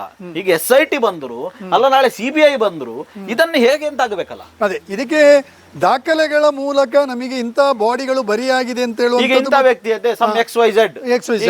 XYZ ಇದು ಇಂಥ ಜಾಗದಲ್ಲಿ ಈಗ ಅಲ್ಲಿ ಮಣ್ಣ ಸಂಕವೋ ಇಲ್ಲದಿದ್ರೆ ನೇತ್ರಾವತಿಯೋ ಇಲ್ಲದಿದ್ರೆ ಇನ್ನೊಂದು ಯಾವುದೋ ಭಾಗದಲ್ಲಿ ನಾವು ಈಗ ಇಂಥ ಜಾಗದಲ್ಲಿಯೇ ನಾವು ಬರಿ ಮಾಡಿದ್ದೇವೆ ಅನ್ನೋದಕ್ಕೆ ನಿಮ್ಮ ಹತ್ರ ದಾಖಲಾತಿ ಇದ್ರೆ ನಾಳೆ ಆತ ಬಂದು ಅಲ್ಲಿ ನೇತ್ರಾವತಿಯಲ್ಲೇ ಒಂದು ಇಂಥದ್ದು ಉಂಟು ಅಂತ ತೆಗೆದಾಗ ಇಲ್ಲಪ್ಪ ಇದು ಇಂಥ XYZ ಅಂತೇಳಿ ತೋರಿಸಬಹುದು. ಈಗ ನಿಮ್ಮ ಹತ್ರವೇ ಇಲ್ಲದಾಗ ಆತ ನಾಳೆ ಬಂದು ಅಲ್ಲಿ ತೋರಿಸಿದಾಗ ಇದನ್ನು ನೀವು ನಿಮ್ಮದು ಅಂತ ಹೇಗೆ ಕ್ಲೈಮ್ ಮಾಡ್ತೀರಿ? ಅಥವಾ ಈ ತರದಲ್ಲಿ ದಾಖಲಾತಿ ಇರುವುದು ಅಥವಾ ಇಲ್ಲದಿರುವುದು ಅಂತ ಹೇಗೆ ಕ್ಲೈಮ್ ಮಾಡ್ತೀರಿ ಅಂತ? ಖಂಡಿತ ಕಾನೂನಿನ ವ್ಯವಸ್ಥೆಯ ಇದರಲ್ಲಿ ನೀವು ಹೇಳುವಂಥದ್ದು ಬಹಳ ಎಂತ ಮಿಲಿಯನ್ ಕ್ವಶನ್ ಅದು. ಆದರೆ ಇದರಲ್ಲಿ ಏನಾಗಿದೆ ಅಂತ ಹೇಳಿದ್ರೆ ಪಂಚಾಯತಿಯ ಅದರದ್ದೇ ಆದಂಥ ಜಾಗಗಳಿಲ್ಲದ ಕಾರಣ ಅಲ್ಲಲ್ಲಿ ಮಾಡಿರುವಂಥದ್ದು ಇದೆ. ಮಾಡಿರುವಂಥದ್ದು ಅಂದರೆ ಸರ್ಕಾರಿ ಜಾಗದಲ್ಲಿ ಮಾಡಿರುವಂಥದ್ದು ಇದೆ. ಅದಕ್ಕೆ ಒಂದಷ್ಟು ದಿನ ಅದರ ಫಲಕವನ್ನ ಏನೋ ಹಾಕಿರ್ತಾರೆ. ಅದು ಕಾಲಕ್ರಮೇಣ ಪರಿಸರದ ಒಂದು ವ್ಯತ್ಯಾಸಗಳಾಗಿ ಹೋಗ್ತದೆ. 10 ವರ್ಷ 20 ವರ್ಷ ಆಗುವಾಗ ಒಂದು ಭೂಮಿಯ ಭೌಗೋಳಿಕ ಚಿತ್ರಣವೇ ಆಗಿದೆ. ಹೌದು. ಹಾಗಿರುವಾಗ ನಾಳೆ ಅವನು ತೆಗ್ದಲ್ಲಿ ಮೊದಲು ಎಕರೆ ಇದ್ದದ್ದು ಈಗ ಸೆನ್ಸಿಗೆ ಬಂದು ಸೆನ್ಸ್ ಇರೋದು ಸ್ಕ್ವೇರ್ ಫೀಟಿಗೆ. ಹಾಗಾಗಿ ಅವನು ಬಂದು ತೆಗ್ದಲ್ಲಿ ಇದೆ ಅಂತ ಹೇಳಿದ್ರೆ ಹೇಳ್ಬೋದು, ನೋಡಿದ್ರ ಸಿಕ್ಕಿತು. ಅದು ಅನ್ಐಡೆಂಟಿಫೈಡ್ ಅಂದ್ರೆ ಅನಾಥ ಶವವೂ ಆಗಿರ್ಬೋದು. ಯಾಕಂದ್ರೆ ಇಲ್ಲಿ ಯಾವ ಒಂದು ಇದನ್ನು ಛಾಯೆಯನ್ನು ಅಂದ್ರೆ ಇವತ್ತು ಇದರ ಒಟ್ಟಾರೆ ಮೊತ್ತ ಏನು ಅಂತ ಹೇಳಿದ್ರೆ ವೀಕ್ಷಕ ಬಂಧುಗಳೇ, ಇದನ್ನೇ ನಾನು ಯಾಕೆಂತ ಕೇಳಿದ್ರೆ ಈ ಒಟ್ಟಾರೆ ತನಿಖೆಯನ್ನ ಯಾವ ತಂಡದವರು ಬಂದು ಮಾಡಿದ್ರು ಪರ್ಟಿಕ್ಯುಲರ್ ಆಗಿ ಪ್ರಮುಖವಾಗಿರುವಂಥ ಸಂಗತಿ ಏನು ಅಂತ ಕೇಳಿದರೆ ಇದನ್ನು ಹೇಗೆ ಐಡೆಂಟಿಫೈ ಮಾಡ್ತೇವೆ ಅನ್ನುವಂಥದ್ದೇ ಇಲ್ಲಿನ ಪ್ರಮುಖವಾದ ಸಂಗತಿ. ಮತ್ತು ಇನ್ನೊಂದು ಚಾನ್ಸಸ್ ಏನು ಅಂತ ಹೇಳಿದರೆ ಈಗ ಯಾರೋ ಒಬ್ಬ ಈಗ ಬಂದಂಥ ಅನಾಮಧೇಯ ವ್ಯಕ್ತಿ ಏನಿದ್ದಾನೆ ಆತ ಇಂಥವರನ್ನೇ ನಾನು ಹೂತಿದ್ದೇನೆ ಅನ್ನುವಂಥ ಇಂಥ ಜಾಗದಲ್ಲಿ ಇಂಥವರನ್ನೇ ಹೂತಿದ್ದೇನೆ ಅಂತ ಆತ ಹೇಳಿದ ಪಕ್ಷದಲ್ಲಿ ಅದು ಅವರದ್ದು ಹೌದಾ ಅಲ್ವಾ ಅಂಥದ್ದು ನಡೆದಿದಾ ಇಲ್ವಾ ಅಥವಾ ಅದಕ್ಕೆ ಸಂಬಂಧ ಇದೆಯಾ ಇಲ್ವಾ ಅಂತ ನೋಡಿ ಅದನ್ನು ಐಡೆಂಟಿಫೈ ಮಾಡೋದಂತಾದರೆ ಓಕೆ. ಆತ ಬಂದು ನಾಳೆ ಯಾರೋ ಅಂತ ನನಗೆ ಗೊತ್ತಿಲ್ಲ ಇಲ್ಲಿ ಇಂಥ ಒಂದೊಂದು ಹೂತಿದ್ದೇನೆ ಅನ್ನುವಂಥದ್ದು ಪಂಚಾಯತಿಂದನೂ ಆತನ ಹತ್ರ ಉಳಿಸಿರಬಹುದಲ್ಲ ಅನ್ನುವಂಥ ಚರ್ಚೆಗಳು ಕೂಡ, ಯಾಕೆಂದರೆ ಇಲ್ಲಿ ಪ್ರಮುಖವಾದಂಥ ಮಹತ್ವವನ್ನು ಪಡೆದುಕೊಳ್ಳುತ್ತದೆ. ಒಟ್ಟಾರೆ ಈ ಪ್ರಕರಣವನ್ನು ಗಮನಿಸಿದರೆ ಇದುವೇ ಪ್ರಮುಖ ಅನಿಸ್ತದೆ ಅಂತ ನನಗೆ ಅನಿಸ್ತದೆ. ಶ್ರೀನಿವಾಸರಾವ್ ಅವರು ನಮಗೆ ಪಂಚಾಯತಿನಿಂದ ಏನೇನಿದೆ ಏನು ವ್ಯವಸ್ಥೆಗಳಿದೆ ಅನ್ನುವಂಥ ಮಾಹಿತಿಯನ್ನು ಕೊಟ್ಟಿದ್ದಾರೆ. ಶ್ರೀನಿವಾಸರಾವ್ ಅವರೇ, ಮುಂದಿನ ನನ್ನ ಒಂದು ಅನಿಸಿಕೆ ಅದರಲ್ಲಿಯೂ ಕೂಡ ಏನು ಅಂತ ಹೇಳಿದ್ರೆ ಅವನೀಗ ತೋರಿಸಿಕೊಟ್ಟಂಥದ್ದು ಅದರ DNA ಟೆಸ್ಟು, ಇನ್ನು ಮಿಸ್ಸಿಂಗ್ ಆಗಿರುವಂಥದ್ದು ಅಥವಾ ಏನು ನಮ್ಮಲ್ಲಿಂದ ಮಿಸ್ ಆಗಿದ್ದಾರೆ ಅಂತ ಹೇಳಿದ ಫ್ಯಾಮಿಲಿ ಅವರ DNA ಅದೆಲ್ಲ ಹೋಲಿಕೆ ಆದಾಗ ಮಾತ್ರ ಮ್ಯಾಚ್ ಆಗ್ತದೆ. ಬಿಟ್ಟರೆ ಇಲ್ಲದಿದ್ದರೆ ಇದು ಗಾಳಿಯಲ್ಲಿ ಗುಂಡು ಅಂತ ಹೇಳುವಂಥ ಸುಮ್ಮನೆ ಹೂವಪ್ಪ ಅಲ್ಲಿ ಇಲ್ಲಿ ಅಂತ ಹೇಳುವಂಥದ್ದು ಆದೀತು. ಬಿಟ್ಟರೆ ಕಾನೂನಾತ್ಮಕವಾಗಿ ಅಥವಾ ಒಂದು ತಾರ್ಕಿಕ ಅಂತ್ಯ ನೀವು ಹೇಳಿದಾಗೆ ಕ್ಲಿಷ್ಟವಾಗಿ ಇದೆ. ಆದರೆ ಸತ್ಯ ಶೋಧನೆ ನಿರಂತರವಾಗಿದ್ದಾಗ ಇದಕ್ಕೊಂದು ಪರಿಹಾರ ಸಿಗ್ಬೋದು ಅಂತ ಹೇಳಿ ಎಸ್ ಶ್ರೀನಿವಾಸರಾವ್ ಅವರೇ, ಮುಂದಿನ ಹಂತಗಳಲ್ಲೂ ಕೂಡ ನೀವು ನಮ್ಮನ್ನು ಜಾಯ್ನ್ ಆಗಬೇಕು. ನಿಮಗೆ ಇನ್ನೊಂದಷ್ಟು ಮಾಹಿತಿಗಳನ್ನು ನಮಗೆ ನಿಮ್ಮ ಹತ್ರ ನಾವು ಕೇಳಲಿಕ್ಕಿದ್ದೇವೆ. ಎಸ್, ಈಗ ನಿಮಗೆ ಧನ್ಯವಾದಗಳು. ಮುಂದಿನ ಹಂತದಲ್ಲಿ ಇನ್ನೊಂದಷ್ಟು ಮಾಹಿತಿಗಳು ನಿಮ್ಮಿಂದ ನಾವು ಕೇಳಿ ಪಡ್ಕೊಳ್ಳೋರಿದೆ. ಯಾಕಂದರೆ ಬೇರೆ ಬೇರೆ ಜಾಗಗಳನ್ನು ನಾವು ಟೋಟಲ್ ಆಗಿ ಇಲ್ಲಿ ಏನು ನಡೆದಿದೆ ಅನ್ನೋದನ್ನು ನಾವು ವೀಕ್ಷಕರ ಮುಂದಿಡುವಂಥ ಒಂದು ಪ್ರಯತ್ನವನ್ನು ಮಾಡ್ತೇವೆ. ಖಂಡಿತ ನಿಮ್ಮನ್ನು ನಾವು ಉಪಯೋಗಿಸ್ಕೊಳ್ತೇವೆ. ಧನ್ಯವಾದಗಳು. Thank you sir. ವೀಕ್ಷಕರೇ, ಇದು ಶ್ರೀನಿವಾಸರಾವ್ ಅವರು ಹೇಳುವಂಥದ್ದು. ನಾನು ಅದನ್ನೇ ಹೇಳ್ತಾ ಇರುವಂಥದ್ದು, ಈ ಪಂಚಾಯತಿನ ಇವತ್ತು ನಾವು ಈಗ ಬಂದು ಇವತ್ತು ಏನು ಕೊಟ್ಟಿದ್ದೇವೆ, RTIಯಲ್ಲಿ ಸಲ್ಲಿಕೆ ಮಾಡಿದ್ದೇವೆ ಮಾತ್ರ ಅಲ್ಲ, ಅವರು ಕೂಡ ಸಾಕಷ್ಟು ಮಾಹಿತಿಗಳನ್ನು ಕೊಟ್ಟಿದ್ದಾರೆ. ಇದು ಎಲ್ಲವನ್ನು ನಾವು ನೋಡ್ತಾ ಹೋದರೆ ಒಂದು ಪ್ರಶ್ನೆ ಮಾತ್ರ ಕಾಣುವಂಥದ್ದು, ಇದಕ್ಕೆ ತಾರ್ಕಿಕ ಅಂತ್ಯ ಹೇಗೆ ಅಂತ. ಯಾಕೆಂತ ಕೇಳಿದ್ರೆ ಇದನ್ನು ನಾನು ಈ ಮುಂದಿನ ಹಂತದಲ್ಲಿ ನಾನು ನ್ಯಾಯವಾದಿಗಳನ್ನು ಕೂಡ ಮುಂದಿನ ಇದು ಸೀರೀಸ್ ಆಫ್ ಬರಲಿಕ್ಕಿದೆ, ಆಗ ನ್ಯಾಯವಾದಿಗಳನ್ನು ಕೂಡ ಮಾತನಾಡಿಸುವಂಥ ಪ್ರಯತ್ನವನ್ನು ನಾವು ಮಾಡ್ತೇವೆ. ಮಾತ್ರ ಅಲ್ಲ, ಒಟ್ಟಾರೆ ಈ ಧರ್ಮಸ್ಥಳವನ್ನು ಯಾಕೆ ಟಾರ್ಗೆಟ್ ಮಾಡ್ತಾ ಇದ್ದಾರೆ, ಇದರ ಗ್ರೌಂಡ್ ರಿಪೋರ್ಟ್ ಏನು, ಇಲ್ಲಿನ ಅವರು ಟಾರ್ಗೆಟ್ ಯಾರ್ಯಾರು ಈಗ ಆರೋಪವನ್ನು ಮಾಡ್ತಾ ಇದ್ದಾರೆ ಆ ವ್ಯಕ್ತಿಗಳನ್ನು ಕೂಡ ಮಾತನಾಡಿಸುವಂಥ ಪ್ರಯತ್ನವನ್ನು ಮುಂದಿನ ಸಂಚಿಕೆಗಳಲ್ಲಿ ನಾವು ಮಾಡ್ತೇವೆ. ಯಾಕೆ ಅಂತ ಹೇಳಿದರೆ ಸತ್ಯ ಅನ್ನುವಂಥದ್ದು ಜಗತ್ತಿನ ಮುಂದೆ ಬರಬೇಕು. ಇವತ್ತಲ್ಲ ನಾಳೆ ಯಾವ ಹೂತಿಟ್ಟ ಸತ್ಯ ಇದ್ದರೂ ಕೂಡ ಹೊರ ಬರಬೇಕು. ಆದರೆ ಮಾಧ್ಯಮವಾಗಿ ನಾವು ನಮ್ಮ ಜವಾಬ್ದಾರಿಯನ್ನು ನಿಭಾಯಿಸಬೇಕಾದಂಥ ಅನಿವಾರ್ಯತೆ ಇದೆ. ಯಾಕೆಂತ ಕೇಳಿದರೆ ಸಮಾಜಕ್ಕೆ ಸತ್ಯವನ್ನು ಕೊಡುವಲ್ಲಿ ನಮ್ಮ ಪ್ರಯತ್ನವು ಇರಬೇಕಾಗ್ತದೆ ಅನ್ನಂತ ಹೇಳ್ತಾ ಇನ್ನೊಂದಷ್ಟು ಮಾಹಿತಿಗಳನ್ನು ಧರ್ಮಸ್ಥಳದ ಕುರಿತಂತೆ, ಇಲ್ಲಿನ ಸತ್ಯಗಳ ಕುರಿತಂತೆ ಗ್ರೌಂಡ್ ರಿಪೋರ್ಟನ್ನು ನಿಮ್ಮ ಮುಂದೆ ಇಡ್ತಾ ಇದ್ದೇವೆ.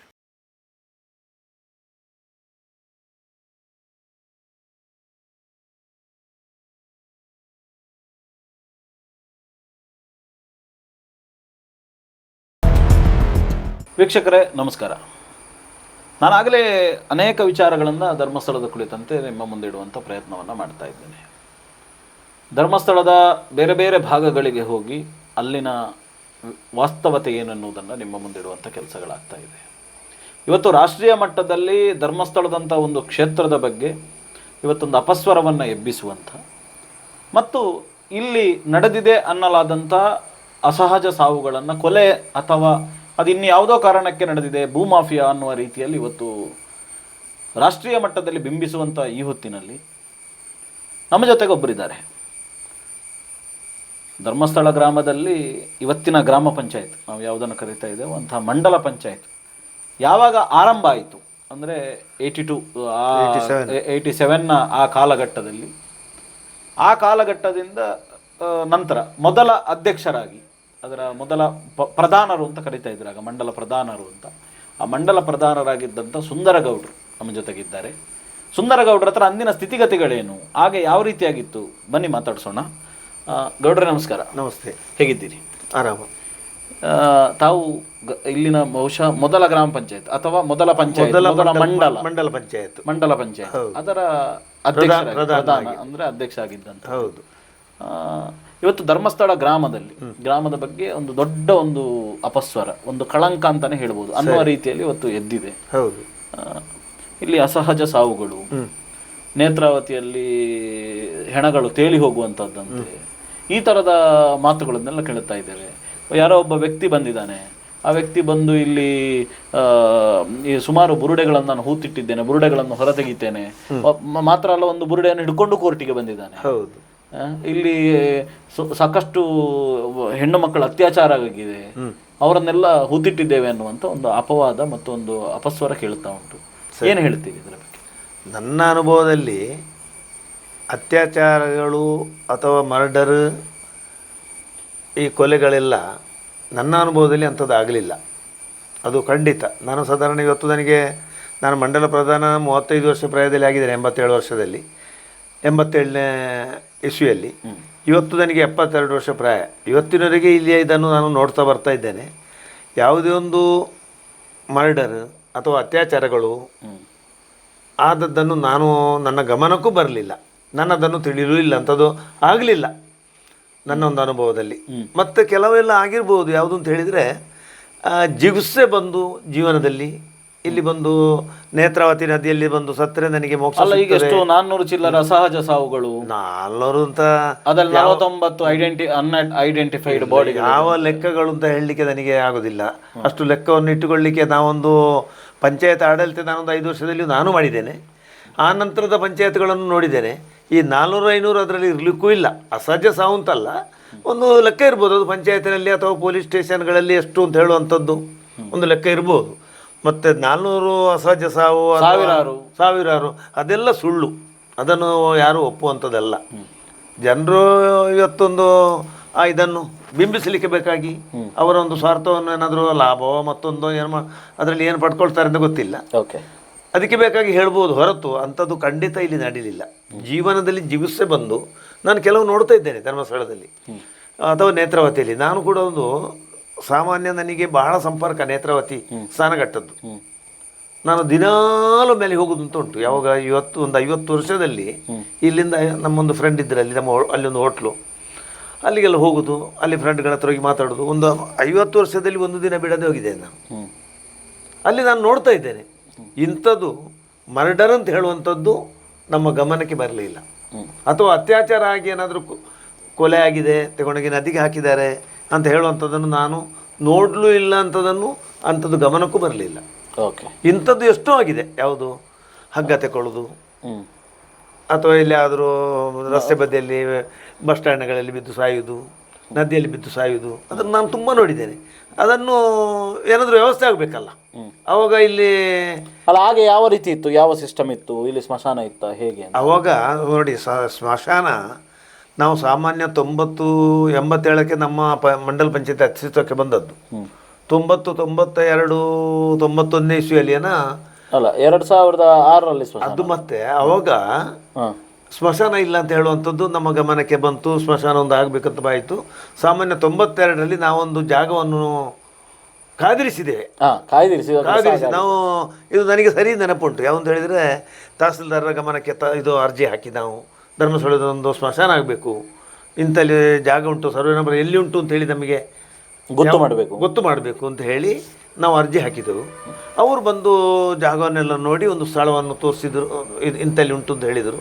ಅದನ್ನು ನಾವು ನಮಗೆ ಕಾದಿರಿಸಿ ಕೊಡಬೇಕು ಅಂತ ಹೇಳಿದರು. ಅದನ್ನು ಪಂಚಾಯತಿಗೆ ಹ್ಯಾಂಡ್ ಓವರ್ ಮಾಡಿ ಕೊಟ್ಟರು ಕಾದಿರಿಸಿ. ಆನಂತರ ಮತ್ತಿದ್ದು ಪೀರಿಯಡ್ನಲ್ಲಿ ಆನಂತರ ಅದನ್ನು ಅಭಿವೃದ್ಧಿಗೆ, ನಮ್ಮ ಅವಧಿ ಮುಗೀತು 92ರಲ್ಲಿ. ಆನಂತರ ಅದನ್ನು ಅಭಿವೃದ್ಧಿ ಮಾಡಿದರು. ಆ ನಂತರವೇ ಒಂದು ವೇಳೆ ಆಗ ನಿಮಗೆ ಯಾವ ರೀತಿಯಲ್ಲಿ ದಫನ ಕಾರ್ಯಗಳೆಲ್ಲ ಆಗ್ತಾ ಇತ್ತು? ಅವಾಗ ಆ ರೀತಿ ನೀವು ನಿಮ್ಮ ಟರ್ಮ್ ಇದ್ದಾಗ ಸಾವುಗಳೆಲ್ಲ ಆದರೆ ಅವಾಗ ಏನು ಹೇಳಿದರೆ, ಎಲ್ಲಿಯಾದರೂ ಸುಸೈಡ್ ಅಥವಾ ಏನಾದರೂ ಬಿದ್ದು ಸಾಯುವುದು, ಅಕಸ್ಮಾತ್ ಏನಾದರೂ ಮರಣ ಆಗಿದ್ದು ಅಥವಾ ಸಹಜ ಸಾವಾಗಿದ್ದು ಅಂಥದ್ದೇನಾದರೂ ಇದ್ದರೆ ಸಂದರ್ಭದಲ್ಲಿ ಪೊಲೀಸ್ ಸ್ಟೇಷನ್ಗೆ ಈ ಮಾಹಿತಿಯನ್ನು ಕೊಡ್ತಿದ್ರು ಜನರು. ಪೊಲೀಸಿನವರು ಹೋಗಿ ಅದನ್ನು ಸುಸೈಡ್ ಅಥವಾ ಮರ್ಡರ್ ಅಂತ ಒಂದು ವೇಳೆ ಅವರಿಗೆ ಅಂತ ಒಂದು ಅನುಮಾನ ಬಂದರೆ ಅದನ್ನು ಡಾಕ್ಟರ್ನವರನ್ನು ಬೆಳ್ತಂಗಡಿಯಲ್ಲಿ ಇಲ್ಲಿ ತರಿಸಿ ಇಲ್ಲಿಯೇ ಪೋಸ್ಟ್ ಮಾರ್ಟಮ್ ಮಾಡಿಸ್ತಿದ್ರು. ಅಲ್ಲಿಗೆ ತಗೊಂಡು ಹೋಗ್ತಿರ್ಲಿಲ್ಲ ಪೊಲೀಸಿನವರು, ಇಲ್ಲಿಗೆ ತರ್ತಿದ್ರು. ಯಾಕಂದರೆ ವೆಹಿಕಲ್ ವ್ಯವಸ್ಥೆಗಳೆಲ್ಲ ಇಲ್ಲ ಅವಾಗ ಸರಿಯಾಗಿ. ಇಲ್ಲಿ ಪೋಸ್ಟ್ ಮಾರ್ಟಮ್ ಮಾಡೋದು, ಇಲ್ಲಿ ದಫನ ಮಾಡಿ ಅಂತ ಹೇಳೋದು. ಅದು ನಮ್ಮ ಪಂಚಾಯತಿನ ಗಮನಕ್ಕೆ ತರ್ತಿದ್ದರು.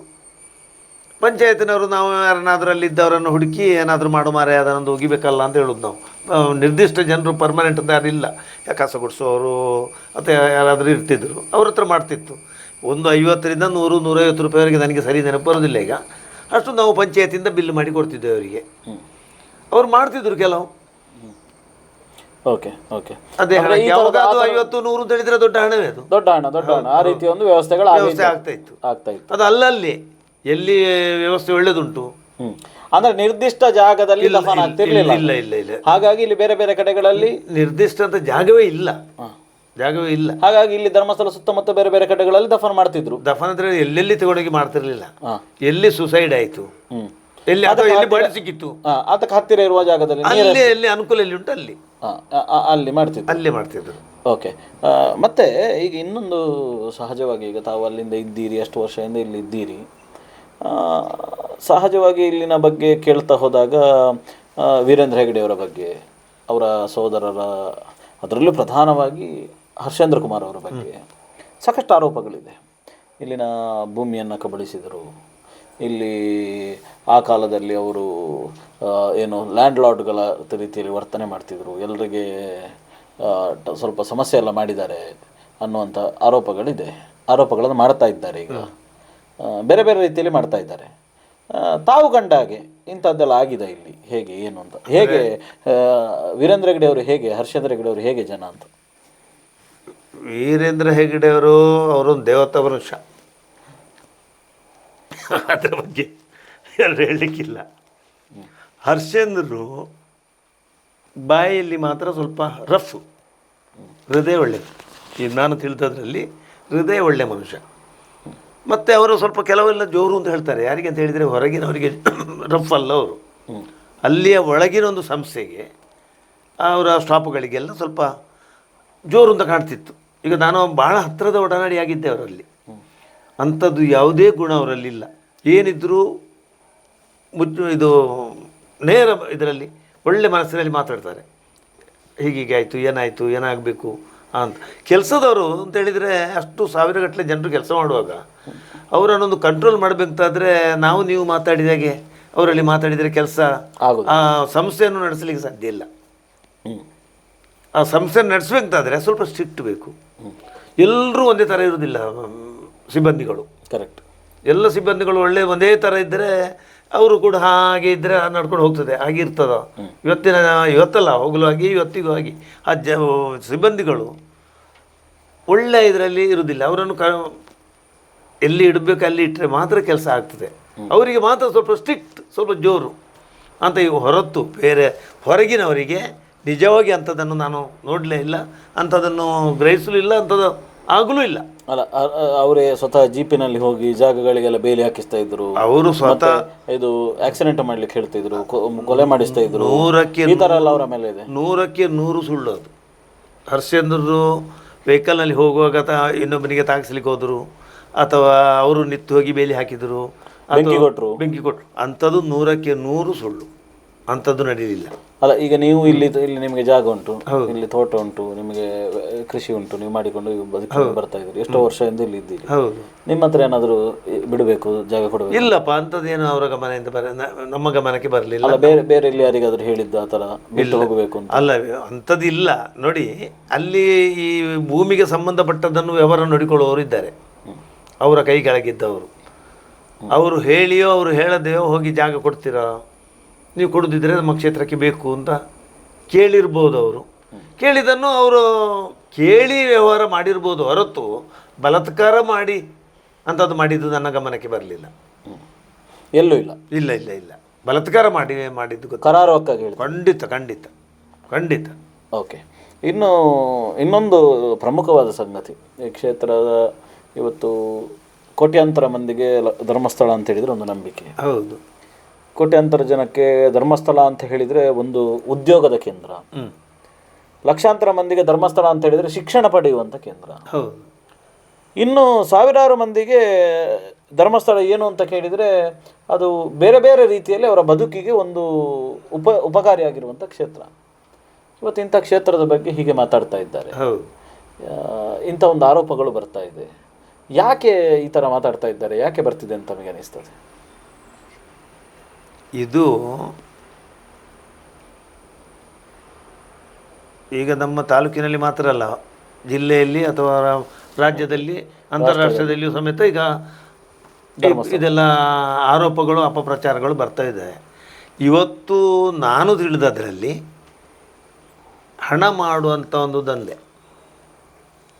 ಇದು 100ಕ್ಕೆ 100 ನನ್ನೊಂದು ಅಭಿಪ್ರಾಯ. ಒಂದು ಒಳ್ಳೆ ಇದನ್ನು ಕ್ಷೇತ್ರವನ್ನಾಗಲಿ ಅಥವಾ ಒಳ್ಳೆಯದರಲ್ಲಿ ಯಾವುದು ನಡೀತಾ ಉಂಟು ಅವರ ಮೇಲೆ ಆರೋಪಗಳನ್ನು ಹಾಕಿದರೆ ಜನರು ನಂಬ್ತಾರೆ, ಅಥವಾ ಏನಾದರೂ ಬೇಡದನ್ನು ಹೇಳಿದ ಕೂಡಲೇ ನಮಗೆ ಒಂದು ದಾರಿ ಆಗ್ತದೆ. ಮತ್ತು ಇವರು ಏನು ಅಂತ ಹೇಳಿದರೆ, ಬಾ ಮಾರ್ಯ ನೀನು ಸ್ವಲ್ಪ ಸುಮ್ಮನೆ ಕೂತ್ಕ ಅಂಥೇಳಿ ಏನಾದರೂ ಕೊಡ್ಬೋದು ಅಂತ ಹೇಳುವ ದೃಷ್ಟಿಯಲ್ಲಿ ಅವರು ನನ್ನ ಅನುಭವದಲ್ಲಿ ಮಾಡ್ಯಾರು ಅಂತ ಹೇಳುವಂಥದ್ದು. ಮತ್ತು ಇವರು ಹಾಗೆ ಕೊಡಲಿಕ್ಕೆ ಹೋಗೋದಿಲ್ಲ. ಯಾಕೆ ಕೊಡೋದಿಲ್ಲ? ತಪ್ಪು ಮಾಡಿದ್ರಲ್ಲೂ ಕೊಡೋದು, ತಪ್ಪು ಮಾಡಿದ್ರಲ್ಲೂ ಕೊಡೋದು. ಸರಿ ಮಾಡಿಕೋ ನೀನು ಮಾತಾಡಬೇಡ ಅಂತ. ಇವರು ಅಂಥ ತಪ್ಪನ್ನು ಮಾಡಲಿಕ್ಕೆ ಹೋಗಲಿಲ್ಲ. ಅದರಿಂದಾಗಿ ಇವರು ಕೊಡಲಿಕ್ಕೆ ಹೋಗೋದಿಲ್ಲ. ಒಂದು ವೇಳೆ ಕೊಟ್ಟಿತ್ತೋ ಸುಮ್ಮನೆ ಇರು ಮರ್ಯಾದೆ ಬೇಕಾದರೂ ಸುಮ್ಮನೆ ಇರು ಅಂತ ಹೇಳಿದರೆ ಮತ್ತೆ ಪುನಃ ಅವರು ಅದನ್ನೇ ಹಿಡ್ಕೊಳ್ಳೋದು, ಮತ್ತೆ ಸುಲಿಗೆಯೇ ಮಾಡೋದು. ಅಲ್ಲ, ನನ್ನ ಅನುಭವ ಹೇಳಿದ್ದು ನಾನು. ಮತ್ತೆ ಸುಲಿಗೆಯೇ ಮಾಡೋದು. ಇದು ನಿಜವಾಗಿ ಇವರ ಹೆಸರನ್ನು ಹಾಳು ಮಾಡಬೇಕು. ಜೈನರು ಆಡಳಿತ ಮಾಡುವಂಥ ಒಂದು ದೇವಸ್ಥಾನವನ್ನು ಹಾಳು ಮಾಡಿ ಹಿಂದೂಗಳಿಗೆ ಕೊಡಲಿಕ್ಕೆ ಆಗೋದಿಲ್ಲ. ಅದು ಅವರ ಸ್ವಂತ ದೇವಸ್ಥಾನ, ಅವರ ಮನೆಯದ್ದು. ಅದನ್ನು ಹಾಗೆ ಮಾಡುವಂತ ಹೇಳುವಂಥದ್ದು ಒಂದು ಅವರ ಇದು ಉಂಟು ಹೊರತು, ಅದು ಅಲ್ಲದೆ ಅವರ ಉದ್ದೇಶ ಹಣ ಮಾಡುವಂಥದ್ದು. ಓಕೆ. ದೊಡ್ಡ ಉದ್ದೇಶ. ದುರುದ್ದೇಶ ಅಂತ ಹೇಳ್ತೀರಿ. ದುರುದ್ದೇಶ 100ಕ್ಕೆ 100. Okay okay. ನನ್ನ ಅನುಭವದಲ್ಲಿ ನಾನು ಹೇಳೋದು. Okay okay. ಒಟ್ಟಿನಲ್ಲಿ ಇದಕ್ಕೆಲ್ಲ ಕೊನೆ ಯಾವಾಗ ಅಂತ ಅನಿಸ್ತದೆ ನಿಮಗೆ? ಕೊನೆ ಯಾವಾಗ ಅಂತ ಹೇಳೋದು ಮಂಜುನಾಥ ಸ್ವಾಮಿಯೇ ಅದಕ್ಕೆ ಉತ್ತರ ಕೊಡಬೇಕು ಹೊರತು ನನಗೆ ಎಂಥದ್ದು ಅದಕ್ಕೆ ಹೇಳಲಿಕ್ಕೆ ಬರೋದಿಲ್ಲ. ಮತ್ತು ಯಾಕೆ ಮಂಜುನಾಥ ಸ್ವಾಮಿ ಈಗ ಸುಮ್ಮನೆ ಕೂತಿದ್ದಾರೆ ಅಂತಲೂ ಗೊತ್ತಾಗೋದಿಲ್ಲ. ಅದು ಇಷ್ಟು ಸಮಯ ಯಾಕೆ ಸುಮ್ಮನೆ ಕೂತಿದ್ದಾರೆ ಅಂತಲೂ ಗೊತ್ತಾಗೋದಿಲ್ಲ.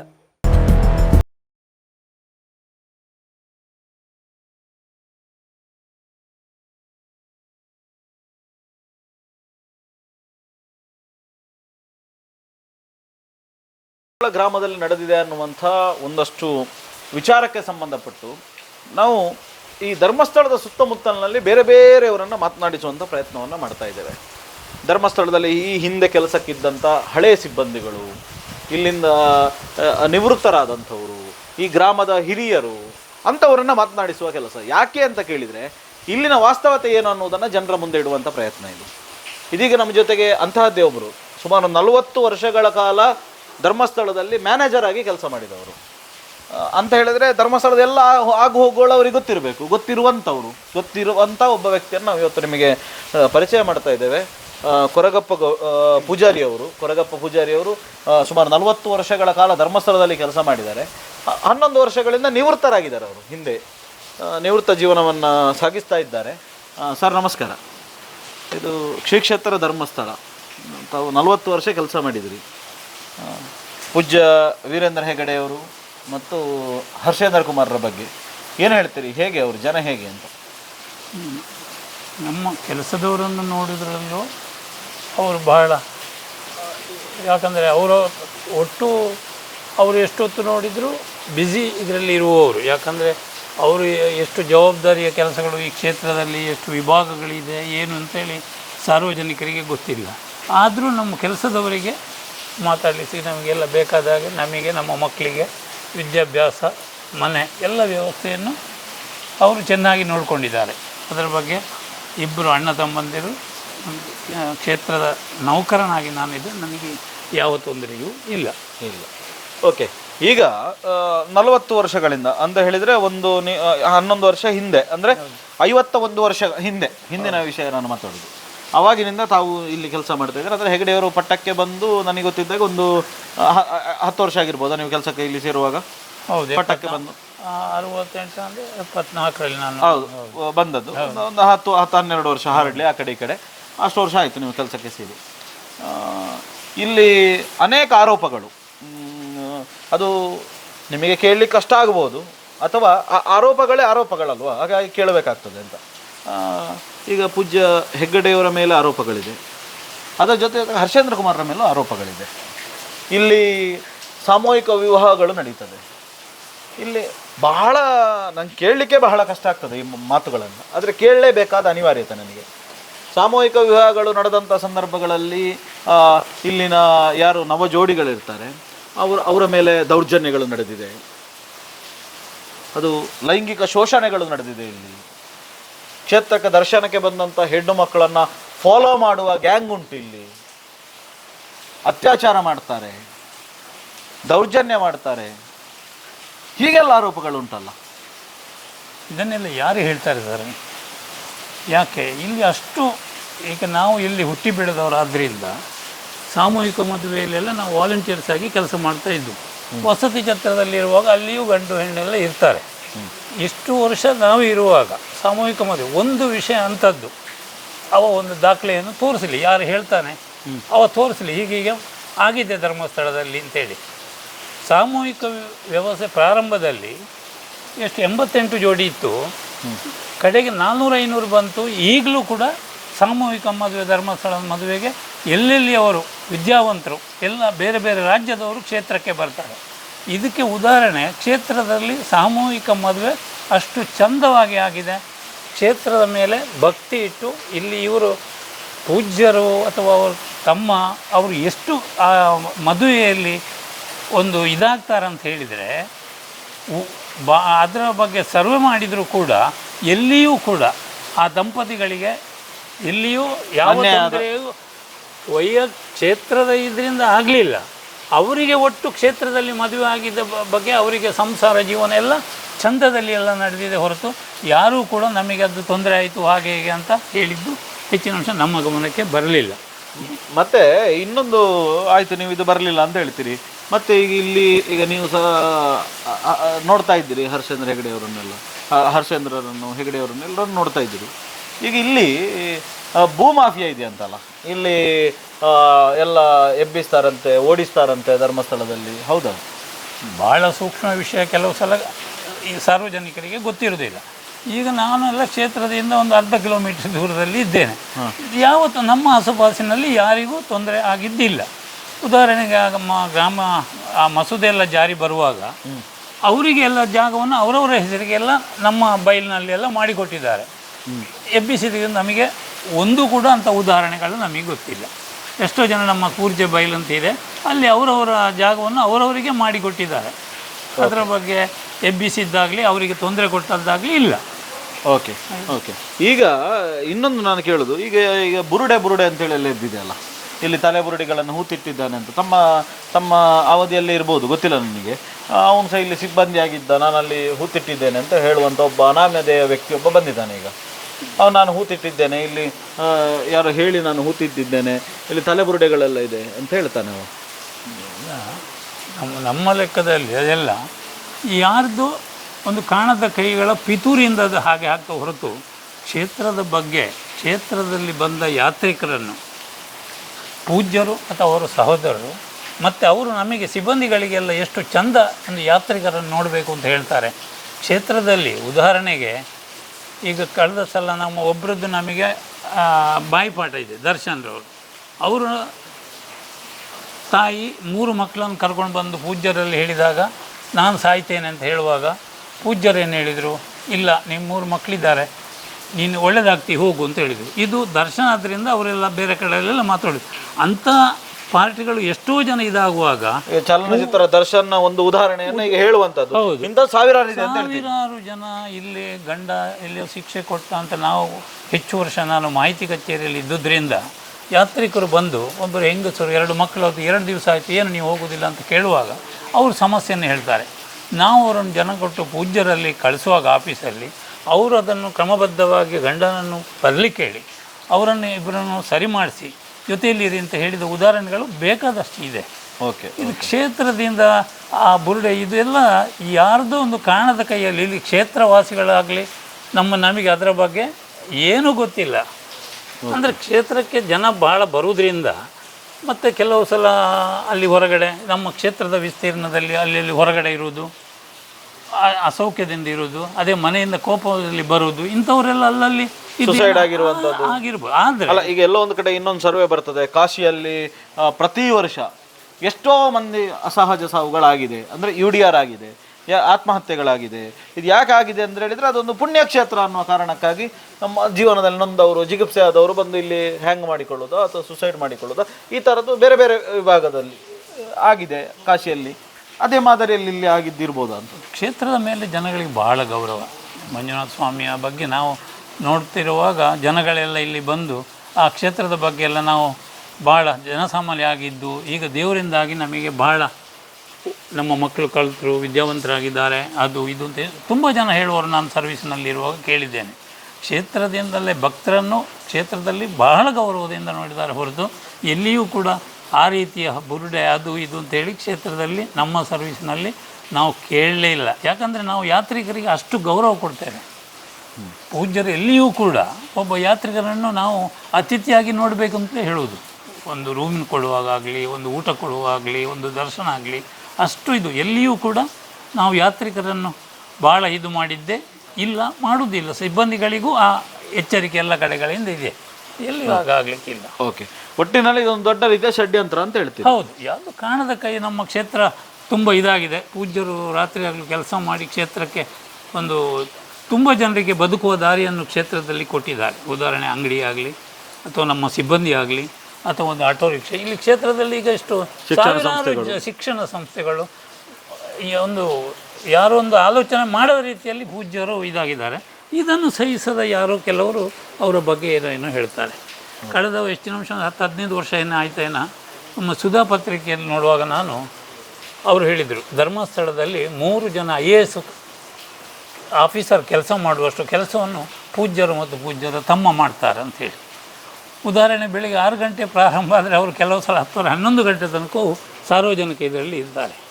ಈಗ ದೇವಸ್ಥಾನ ಆಗಲಿ, ಊಟದ ಛತ್ರ ಆಗಲಿ, ನಮ್ಮ ವಸತಿ ಛತ್ರ ಆಗಲಿ, ಕ್ಷೇತ್ರದ ಪರಿಸರದಲ್ಲಿ ಎಲ್ಲವನ್ನು ಅವರು ಸಾಧ್ಯ ಇದ್ದಷ್ಟು ನೋಡಿ, ಒಂದು ಯಾತ್ರೆಗೆ ತೊಂದರೆ ಆಗಬಾರ್ದು, ಸ್ವಚ್ಛತೆ ಇದೆಲ್ಲ ಮೊದಲು ಸ್ವಚ್ಛತೆ ಅಂತ ಇವರು ಈ ಧರ್ಮಸ್ಥಳದಲ್ಲಿ ಯಾವಾಗಲೂ ಸ್ವಚ್ಛತೆ, ಇವರು ಬಂದು ಎಲ್ಲ ಕಸ ತೆಗೆಯೋದು ಅದು ಇದನ್ನೆಲ್ಲ ಅಷ್ಟು ಚೆಂದ. ನಾವು ಬೇರೆ ಕಡೆಗೆ ನೋಡುವಾಗ ಎಲ್ಲ ಕೆಲವು ಸಲ ಯಾತ್ರೆಗೆ ಹೋದಾಗ ಕೆಲವು ನಮ್ಮ ಕ್ಷೇತ್ರದಲ್ಲಿರುವಂಥ ಸ್ವಚ್ಛತೆ ಬೇರೆ ಕಡೆ ಎಲ್ಲ ಸಿಗೋದಿಲ್ಲ. ಆದರೆ ನಮ್ಮಲ್ಲಿ ಅಷ್ಟು ವ್ಯವಸ್ಥೆ ಇದೆ. ಇದ್ರ ಬಗ್ಗೆ ಯಾವುದೋ ಒಂದು ಏನೋ ಒಂದು ಇದು ಮಾಡಿ ಹೇಳ್ತಾರೆ ಹೊರತು ಅವರು ಅಷ್ಟು ದುಡಿತಾರೆ. ಅವರು ಯಾರು ಅಣ್ಣ ತಮ್ಮ ಎಲ್ಲ ಎಷ್ಟು ಹೊತ್ತಿಗೂ ಅವರು ಬ್ಯುಸಿ ಇರ್ತಾರೆ, ಆದರೂ ಕೂಡ ಕೆಲಸದವರು ಅದು ಅಗತ್ಯದ ಇದನ್ನೆಲ್ಲ ಮಾಡ್ತಾ ಇರ್ತಾರೆ. ಎಸ್, ಓಕೆ ಸರ್, ಇಷ್ಟೊತ್ತು ನಮಗೆ ಮಾಹಿತಿ ನೀಡಿದ್ದಕ್ಕಾಗಿ ನಿಮಗೆ ಧನ್ಯವಾದಗಳು. ವೀಕ್ಷಕರೇ, ಇದಿಷ್ಟು ಈ ಕ್ಷೇತ್ರದಲ್ಲಿ ಸುಮಾರು 40 ವರ್ಷಗಳಿಂದ ಸಿಬ್ಬಂದಿಯಾಗಿ ದುಡಿದು ಬೇರೆ ಬೇರೆ ಸ್ತರದಲ್ಲಿ ಕಂಡಂಥ ಒಬ್ಬ ಹಿರಿಯ ಜೀವದ ಅಭಿಪ್ರಾಯ. ಹೀಗೆ ಈ ಕ್ಷೇತ್ರದ ವಿಚಾರಗಳನ್ನು ನೋಡ್ತಾ ಹೋದರೆ ಇನ್ನು ಅನೇಕ ಸಂಗತಿಗಳು ನಮಗೆ ಬೆಳಕಿಗೆ ಬರ್ತದೆ. ಒಂದಷ್ಟು ಬೇರೆ ಬೇರೆ ಜಾಗಗಳಿಗೆ ನಾವು ಈಗ ಹೋಗುವವರಿದ್ದೇವೆ. ಅಲ್ಲಿಯ ವಿಚಾರಗಳೇನು, ಇಲ್ಲಿನ ಹೂತಿಟ್ಟ ಸತ್ಯಗಳೇನು, ಬುರುಡೆ ಅಲ್ಲ, ಬುರುಡೆ ಹಿಂದಿನ ರಹಸ್ಯ ಏನು ಅನ್ನುವುದನ್ನು ನಿಮ್ಮ ಮುಂದೆ ಬಯಲು ಮಾಡುವಂಥ ಪ್ರಯತ್ನವನ್ನು ನಾವು ಮಾಡ್ತಾ ಇದ್ದೀವಿ.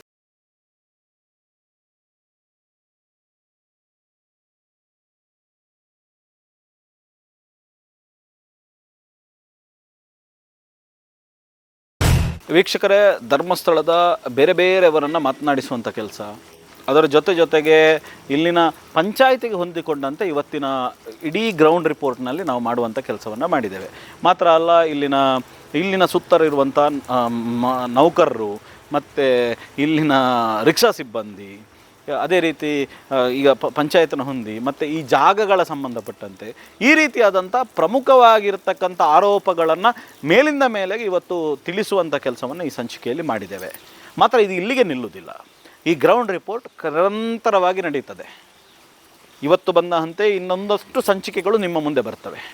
ಒಂದೊಂದು ಸಂಚಿಕೆಗಳು ಬಂದಾಗ ಒಂದೊಂದು ಪ್ರಶ್ನೆಗಳ ಜೊತೆ ಒಂದೊಂದು ಉತ್ತರವನ್ನು ಕೂಡ ನಿಮ್ಮ ಮುಂದೆ ಕಂಡುಕೊಳ್ಳುವಂಥ ರೀತಿಯಲ್ಲಿ ಈ ಸಂಚಿಕೆಗಳು ಮೂಡಿಬರ್ತದೆ.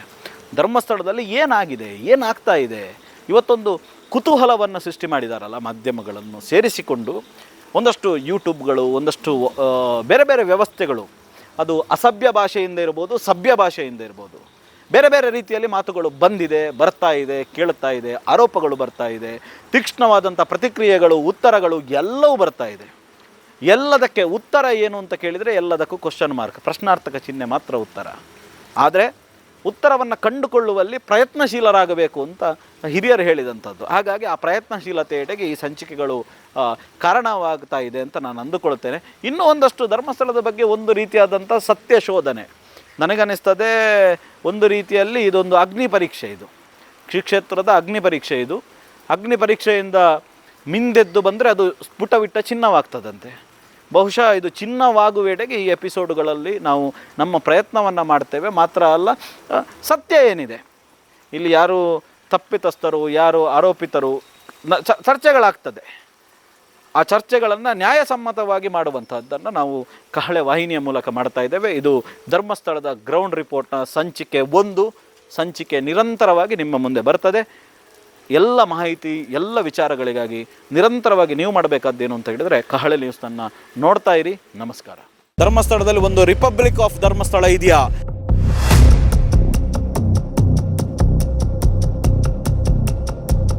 ಡಿ ನಂಬರ್ ಇದೆ ಧರ್ಮಸ್ಥಳದಲ್ಲಿ. ಡಿ ಗ್ಯಾಂಗ್, ಡಿ ಅನ್ನುವಂಥದ್ದು ಕೇವಲ ಒಂದು ಧರ್ಮಸ್ಥಳ ಅನ್ನುವುದಕ್ಕೆ ಒಂದು ಸೂಚನೆ. ಯಾತ್ರಾರ್ಥಿಗಳಾಗಿ ಬರುವಂಥ ಹೆಂಗಸರನ್ನು ಫಾಲೋ ಮಾಡ್ತೀರಂತೆ. ಅವೊಬ್ಬ ಹುಟ್ಟುಕೊಂಡ ಹುಚ್ಚ ಮಟ್ಟಣ್ಣ, ಹುಡುಗಿಯರನ್ನು ಸಪ್ಲೈ ಮಾಡ್ತೇವೆ ನಾವು ಅಂತ. ಯಾರು ಅವನ ಹೆಂಡತಿಯನ್ನು ಸಪ್ಲೈ ಮಾಡೋದು? 78 ವರ್ಷ ಪೂಜ್ಯರಿಗೆ, ಅವರಿಗೆ ಹುಡುಗಿ ಬೇಕಾ? ಬೇವರ್ಸಿಗೆ ಭಾಷೆ ಉಂಟು ಅವನಿಗೆ. ಮರ್ಡರ್ಗಳನ್ನು ಮಾಡಿದಿರಂತೆ, ಅತ್ಯಾಚಾರಗಳನ್ನು ಮಾಡಿದಿರಂತೆ. ಕೇವಲ ಆಧಾರ ಸಾಕ್ಷಿಗಳಿದ್ದರೆ ಮಾತ್ರ ಕ್ಷೇತ್ರದ ಮೇಲೆ ಆಪಾದನೆ ಮಾಡಬೇಕು. ಬುರುಡೆಗಳಿಲ್ಲಿದೆ ಅಂತ ಹೇಳ್ತಾನೆ. ಇದಕ್ಕೇನು ಹೇಳ್ತೀರಿ ನೀವು? ಭೀಮಾ ಅನ್ನುವ ವ್ಯಕ್ತಿ ಧರ್ಮಸ್ಥಳದಲ್ಲಿ ಪೌರ ಕಾರ್ಮಿಕವಾಗಿರಲೇ. ಅಯೋಧ್ಯೆ ಹೋಟೆಲ್ ಇರುವ ಜಾಗ ಇದು ನಾರಾಯಣ ಮಾವುತನಿಗೆ ಸೇರಿದ ಜಾಗ. ಕೊಲೆ ಮಾಡುವಂತಹ ಒಂದು ಕ್ರಿಯೆ ಆಗಿದೆ ಅಂತ ಹೇಳಿದ್ರೆ ಇದೊಂದು ದಾರುಣವಾದದ್ದು. ಕೂತಿಟ್ಟಂತ ಆ ಹೆಣಗಳಿಗೆ ದಾಖಲಾತಿಯೇ ಇಲ್ಲ. ದಾಖಲೀಕರಣದಲ್ಲಿ ಅಕೌಂಟೇಬಿಲಿಟಿ 100% ಇದೆ. ಪಂಚಾಯತಿಂದನೂ ಆತನ ಹತ್ರ ಉಳಿಸಿರಬಹುದಲ್ಲ. ವೈಯಕ್ತಿಕವಾಗಿ ಅದನ್ನು ದಫನ ಮಾಡುವಂಥದ್ದೆಲ್ಲ ಇಲ್ಲ. ನಿರ್ದಿಷ್ಟ ಜಾಗದಲ್ಲಿ ದಫನ ಆಗ್ತಿರ್ಲಿಲ್ಲ. ಇಲ್ಲ ನಿರ್ದಿಷ್ಟ ಅಂತ ಜಾಗವೇ ಇಲ್ಲ. ಕ್ಷೇತ್ರಕ್ಕೆ ದರ್ಶನಕ್ಕೆ ಬಂದಂತ ಹೆಣ್ಣು ಮಕ್ಕಳನ್ನ ಫಾಲೋ ಮಾಡುವ ಗ್ಯಾಂಗ್ ಉಂಟು. ಅವ ಒಂದು ದಾಖಲೆಯನ್ನು ತೋರಿಸಲಿ, ಯಾರು ಹೇಳ್ತಾನೆ. ಏನೇನು ಹೇಳೋದು ಮಾಡಿದರೆ ನಾವು ಅವ್ರು ಎಲ್ಲಿದ್ದಾರೆ ನೋಡಿ ಅವರ ಸ್ಟುಡಿಯೋಕ್ಕೆ ಬೆಂಕಿ ಕೊಡ್ತೇವೆ. ಇಂಥ ಕ್ಷೇತ್ರದ ಬಗ್ಗೆ ಹೀಗೆ ಮಾತಾಡ್ತಾ ಇದ್ದಾರೆ. ಹಣ ಮಾಡುವಂಥ ಒಂದು ದಂಧೆ ಇದು 100ಕ್ಕೆ 100 ನನ್ನೊಂದು ಅಭಿಪ್ರಾಯ. ಡ್ರೈವರ್ಗಳಂದ್ರೆ ನಿಮಗೆ ಗೊತ್ತುಂಟು, ಎಲ್ಲವನ್ನು ಬಿಟ್ಟವರು, ಅವರಿಗೇನು ಹೆದರಿಕೆ ಯಾವುದರಲ್ಲಿಯೂ ಭಯವೂ ಇಲ್ಲ. ರಾಮನೂ ಬಿಡುವುದಿಲ್ಲ, ಲಕ್ಷ್ಮಣನೂ ಬಿಡುವುದಿಲ್ಲ. ಸೈನಿಕ ರಾಜಾಜ್ಞೆ ಆಗಲಿಲ್ಲ ನಮಗೆ. ರಾಜಾಜ್ಞೆ ಆದರೆ ನಾವು ಇದ್ದೇವೆ, ಎಲ್ಲದಕ್ಕೂ ತಯಾರಿರುವವರೇ.